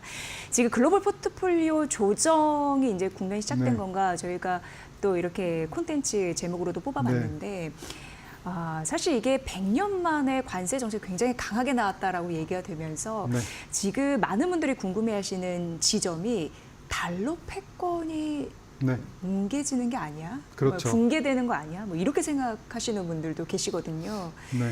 그와 좀 연장선에 있지 않을까라는 생각도 하고 어떻게 보십니까? 맞습니다. 예. 그러니까 지금은 뭐 트럼프 대통령을 포함해서 베센트 장관이라든가 아니면 뭐 스티븐 미란 그 백악관 자문위원장이라든가 이런 분들이 계속해서 얘기하는 게 미국이 지나치게 달러가 강했기 때문에 제조업이 무너졌고 일자리를 잃었다. 그 사이에 우리의 경쟁국들, 심지어 동맹국들까지 우리를 이용해서 네. 돈을 많이 벌어갔으니 이제는 이런 것들을 좀 분담하자, 이 비용을 분담하자라는 이야기죠. 그래서 결국 관세라든가 안보를 레버리지해서 우리나라에 와서 물건 팔고 싶으면 우리가 지금 지고 있는 여러 가지 부채에 대한 부담, 이자에 대한 부담들을 좀 나눠 가지자라는 것이 이제 큰 맥락인 것 같습니다. 그래서 미국은 제조업 부흥을 통해서 성장을 끌어낼 것이다. 미국이 부채가 많고 빚이 많지만 더 빌려서 우리는 더 성장해서 결국 이 모든 것들을 해결할 거야라는 게 결국 트럼프 행정부의 구상이라고 모든 이제 시장에서 파악을 하고 있는 상태입니다. 네. 그 상황에서 아까 같은 조금이나마 환율을 뭔가 조작국에 의심되거나 무역 협상을 하거나 이 관세나 환율을 레버리지해서 뭔가 미국이 얻어내려고 하는 게 아닌가라는 의심이 드는 거죠. 달러가 추세적으로 강해졌던 게 금융위기 이후 혹은 뭐 2010년대 초반 이후니까 한 10년에서 15년 정도 이 추세를 왔거든요. 네. 굉장히 강한 추세를. 또 위기를 극복하고 그렇게 네네. 흐름이 있었죠. 네, 그래서 자연스럽게 많은 그 플레이어들이 그러니까 시장에 혹은 무역 업체들이 달러는 그냥 꾸준히 강한 통화야. 네. 경제가 강하든 혹은 뭐 강력한 기술 패권이 또 있었고요. 그래서 경제가 강하든 약하든 달러는 늘 강했고 그래서 달러를 해지할 만한 유인을 많이 느끼진 못했어요. 네네. 게다가 미국 금리가 높았잖아요. 최근 팬데믹 이후에 보면 미국이 금리가 높았기 때문에 최근에 지금 대만 달러 얘기를 아까 드렸는데요. 대만 달러의 이 구조를 좀 한번 보실 필요가 있을 것 같아요. 일단 결론은 그동안 일방적으로 달러 자산을 가지고 가고 해지를 하지 않았던 이 수요 자체가 반대 방향으로 지금 되돌아가고 있는 그런 흐름이라고 보여지고요. 이게 이제 시작이다라는 의미고 여전히 달러가 최근에 뭐 올해 들어서 좀 약해지긴 했습니다만 장기적인 흐름으로 봤을 땐 여전히 뭐 한 4, 50년 만에 가장 높은 수준, 3번 정도 있었던 높은 수준의 네. 상단에 위치해 있기 때문에 아직도 달러가 조금 더 약세로 진행될 가능성은 상당히 높아 보인다. 그런데 그 근저에 또 하나가 달러 패권에 대한 신뢰의 맞습니다. 약화가 있는 거죠. 일단 대만의 경우에 그 우리나라랑 비슷한 수출 중심의 경제 구조를 갖고 있고 뭐 역시 반도체라든가 기술 중심 수출을 갖고 있지 않습니까? 경상수지 흑자폭이 우리나라가 GDP의 3%에서 4% 정도예요. 그것도 지금 많다고 하는 거잖아요. 그런데 대만 같은 경우는 15%의 흑자입니다. 예. GDP의 15% 엄청난 흑자를 갖고 있는 나라인데요. 근데 경제 규모는 우리보다 절반이 안 되거든요. 대만이.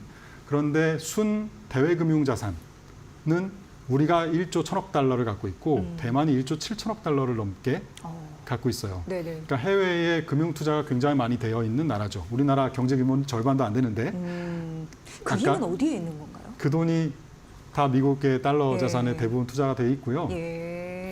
우리나라는 주로 은행들이 메인 플레이어지만 대만 같은 경우는 대만의 생명보험사들이 이제 그 역할을 합니다. 그래서 그 엄청나게 들어오는 수출해서 벌어들인 달러를 그대로 갖고 있었다면 대만 달러 엄청나게 강세가 돼야 되는데 네. 이거를 자연스럽게 외환 보유고를 쌓으면서 통화를 좀 방어를 했고 대만 예, 달러를 예. 또 하나는 생명보험사를 통해서 미국 국채를 사서 예. 또 밖으로 빼낸 거죠. 해지를 그럼 하지 않았기 때문에. 함부로 미국이 어떻게 할 수도 없네요. 근데 이게 전형적인 그 환율 조작의 어떤 패턴일 수 있거든요. 왜냐하면 중앙은행의 외환 보유고에서 달러를 빌려주고 그걸로 생보사가 가서 예. 미국 자산을 사는데 해지하지 않고 사면서 대만 달러를 약세로 유도하는 이런 형태의 그림을 갖고 있는 거죠. 대만 달러를 약세로. 네네. 예, 예. 왜냐하면 해지하지 않고 사니까 달러를 가지고 나가서 그냥 사는 거 아니겠습니까? 예. 그럼 당연히 가치가, 환율은 두 개니까 예, 예. 달러를 가지고 있으려면 대만 달러는 환전을 해야 되니까 네네네. 대만 달러는 팔고 달러를 사서 나가서 미국 국채를 사는 거죠. 해지를 한다는 건 이걸 반대로 간다는 뜻인데 예. 지금 그렇게 투자를 한 거예요.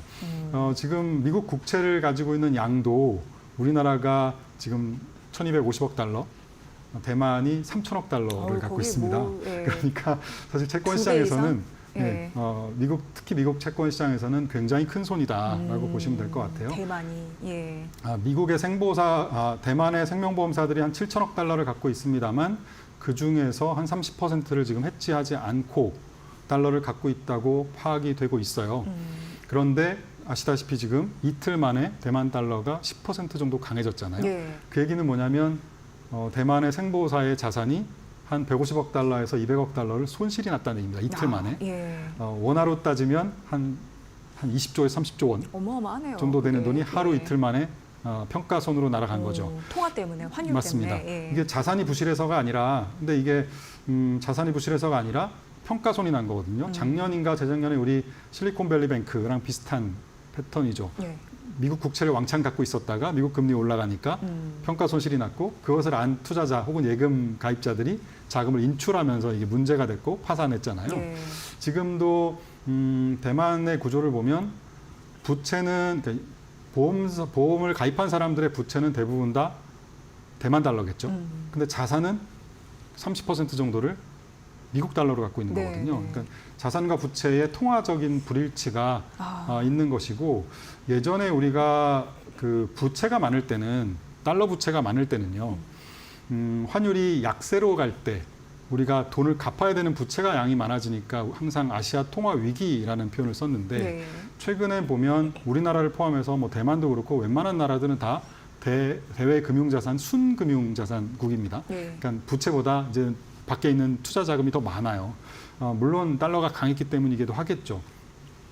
이런 상태에서는 오히려 달러가 약해지는 것이 갖고 있는 자산이 손실이 나면서 이게 뭔가 그 뭐랄까요? 그 자산이 손실이 나면서 이 자본이 깨지는. 예, 이게 특히 이제 보험사다 보니까 보험사가 계약자들의 돈이 한 10%가 혹시 날아갔다. 뭐 이런 이렇게 본다면 네. 꽤 이거는 심각한 문제일 수 있는데요. 네. 일시적인 게 아니라 아까 미국이 장기적으로 달러를 약세로 만들려는 얘기들을 계속 해오고 있고, 트럼프는 계속 주장하잖아요. 네, 계속해서 네. 해오고 있고, 그런 흐름이 이제 시작되는 것이라면 협상 과정이 이제 시작이고, 정말로 말하라고 혹은 플라자 합의 2.0이 된다고 하면 훨씬 더 이 흐름은 이어지지 않겠습니까? 그럼 자연스럽게 해지를 더 하고 싶은 생각이 들 것이고, 또 수출업체들도 지금까지는 해지를 좀 덜하거나 늦추고 있던 해지를 이제는 좀 서둘러서 또 해야 되는 수요가 있겠죠. 그래서 이런 부분들이 아까 전체적으로 달러를 더 약세로 만들고 다른 나라 통화들을, 아시아 통화들을 특히 강하게 만드는 뭐 이런 흐름들이 좀 앞으로는 좀 자주 나타나게 될 가능성이 좀 높아 보인다라는 생각이 드네요. 교수님 네. 되게 중요한 얘기를 오늘 해주시는 것 같습니다. 네.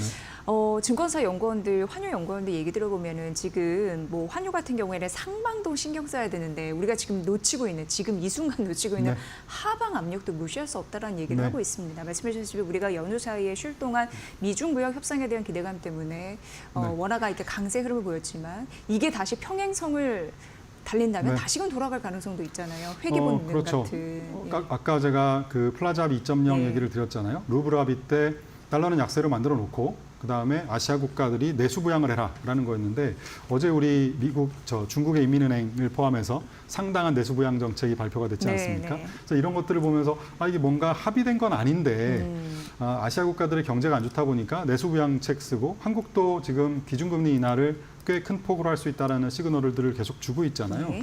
아마 이런 과정에서는 환율이 잠깐 우리가 다시 우리 원화가 약세로 가는 흐름이 나타날 거예요. 그런데 조금 더 묵직하게는 전체적인 모든 나라들이 달러 자산에 대한 포트폴리오를 일부 축소하거나 다변화하거나 혹은 조금 더 해지를 해서 방어하려는 이런 수요들이 조금씩 더 얹어질 거기 때문에요.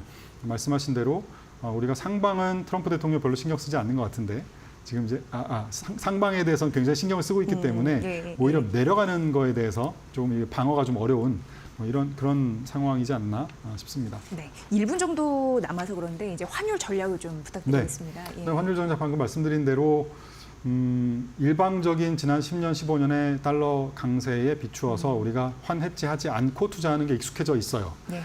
그리고 자산 배분 차원에서도 그게 맞고요. 그런데 이제는 조금 더 자산 배분 차원에서 다른 나라 통화들로 좀 다변화를 해야 될 것 같고요.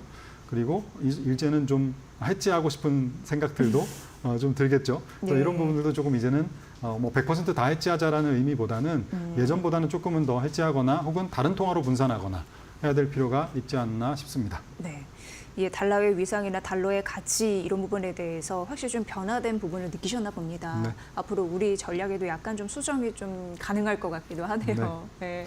굉장히 중요한 달러 패권 그리고 아시아 주요국 뭐 다른 뭐 통화 가치까지 좀 이제 살펴볼 때가 됐으니까 네. 그런 부분으로 잘 전략 짜시면 좋을 것 같고 또 시시각각 나와서 또 말씀 부탁드리겠습니다. 알겠습니다. 네, 네. 오늘 환율 전략 말씀드렸고요. 이코노미톡의 신동준 숭실대 금융경제학과 교수의 분석이었습니다. 잘 들었습니다. 네, 고맙습니다. 네, FOMC를 소화하고 있는 우리 시장인데요. 오늘 달러 원 환율은 1,398원 선 역시나 1,400원 밑에서 움직이고 있고요. 양시장은 3거래 연속 상승합니다. 잠시 후에 저희가 마켓 나우 2부에서 오전장 전략 구체적으로 조금 더 자세하게 전해드리겠습니다. 저는 잠시 후에 뵙겠습니다.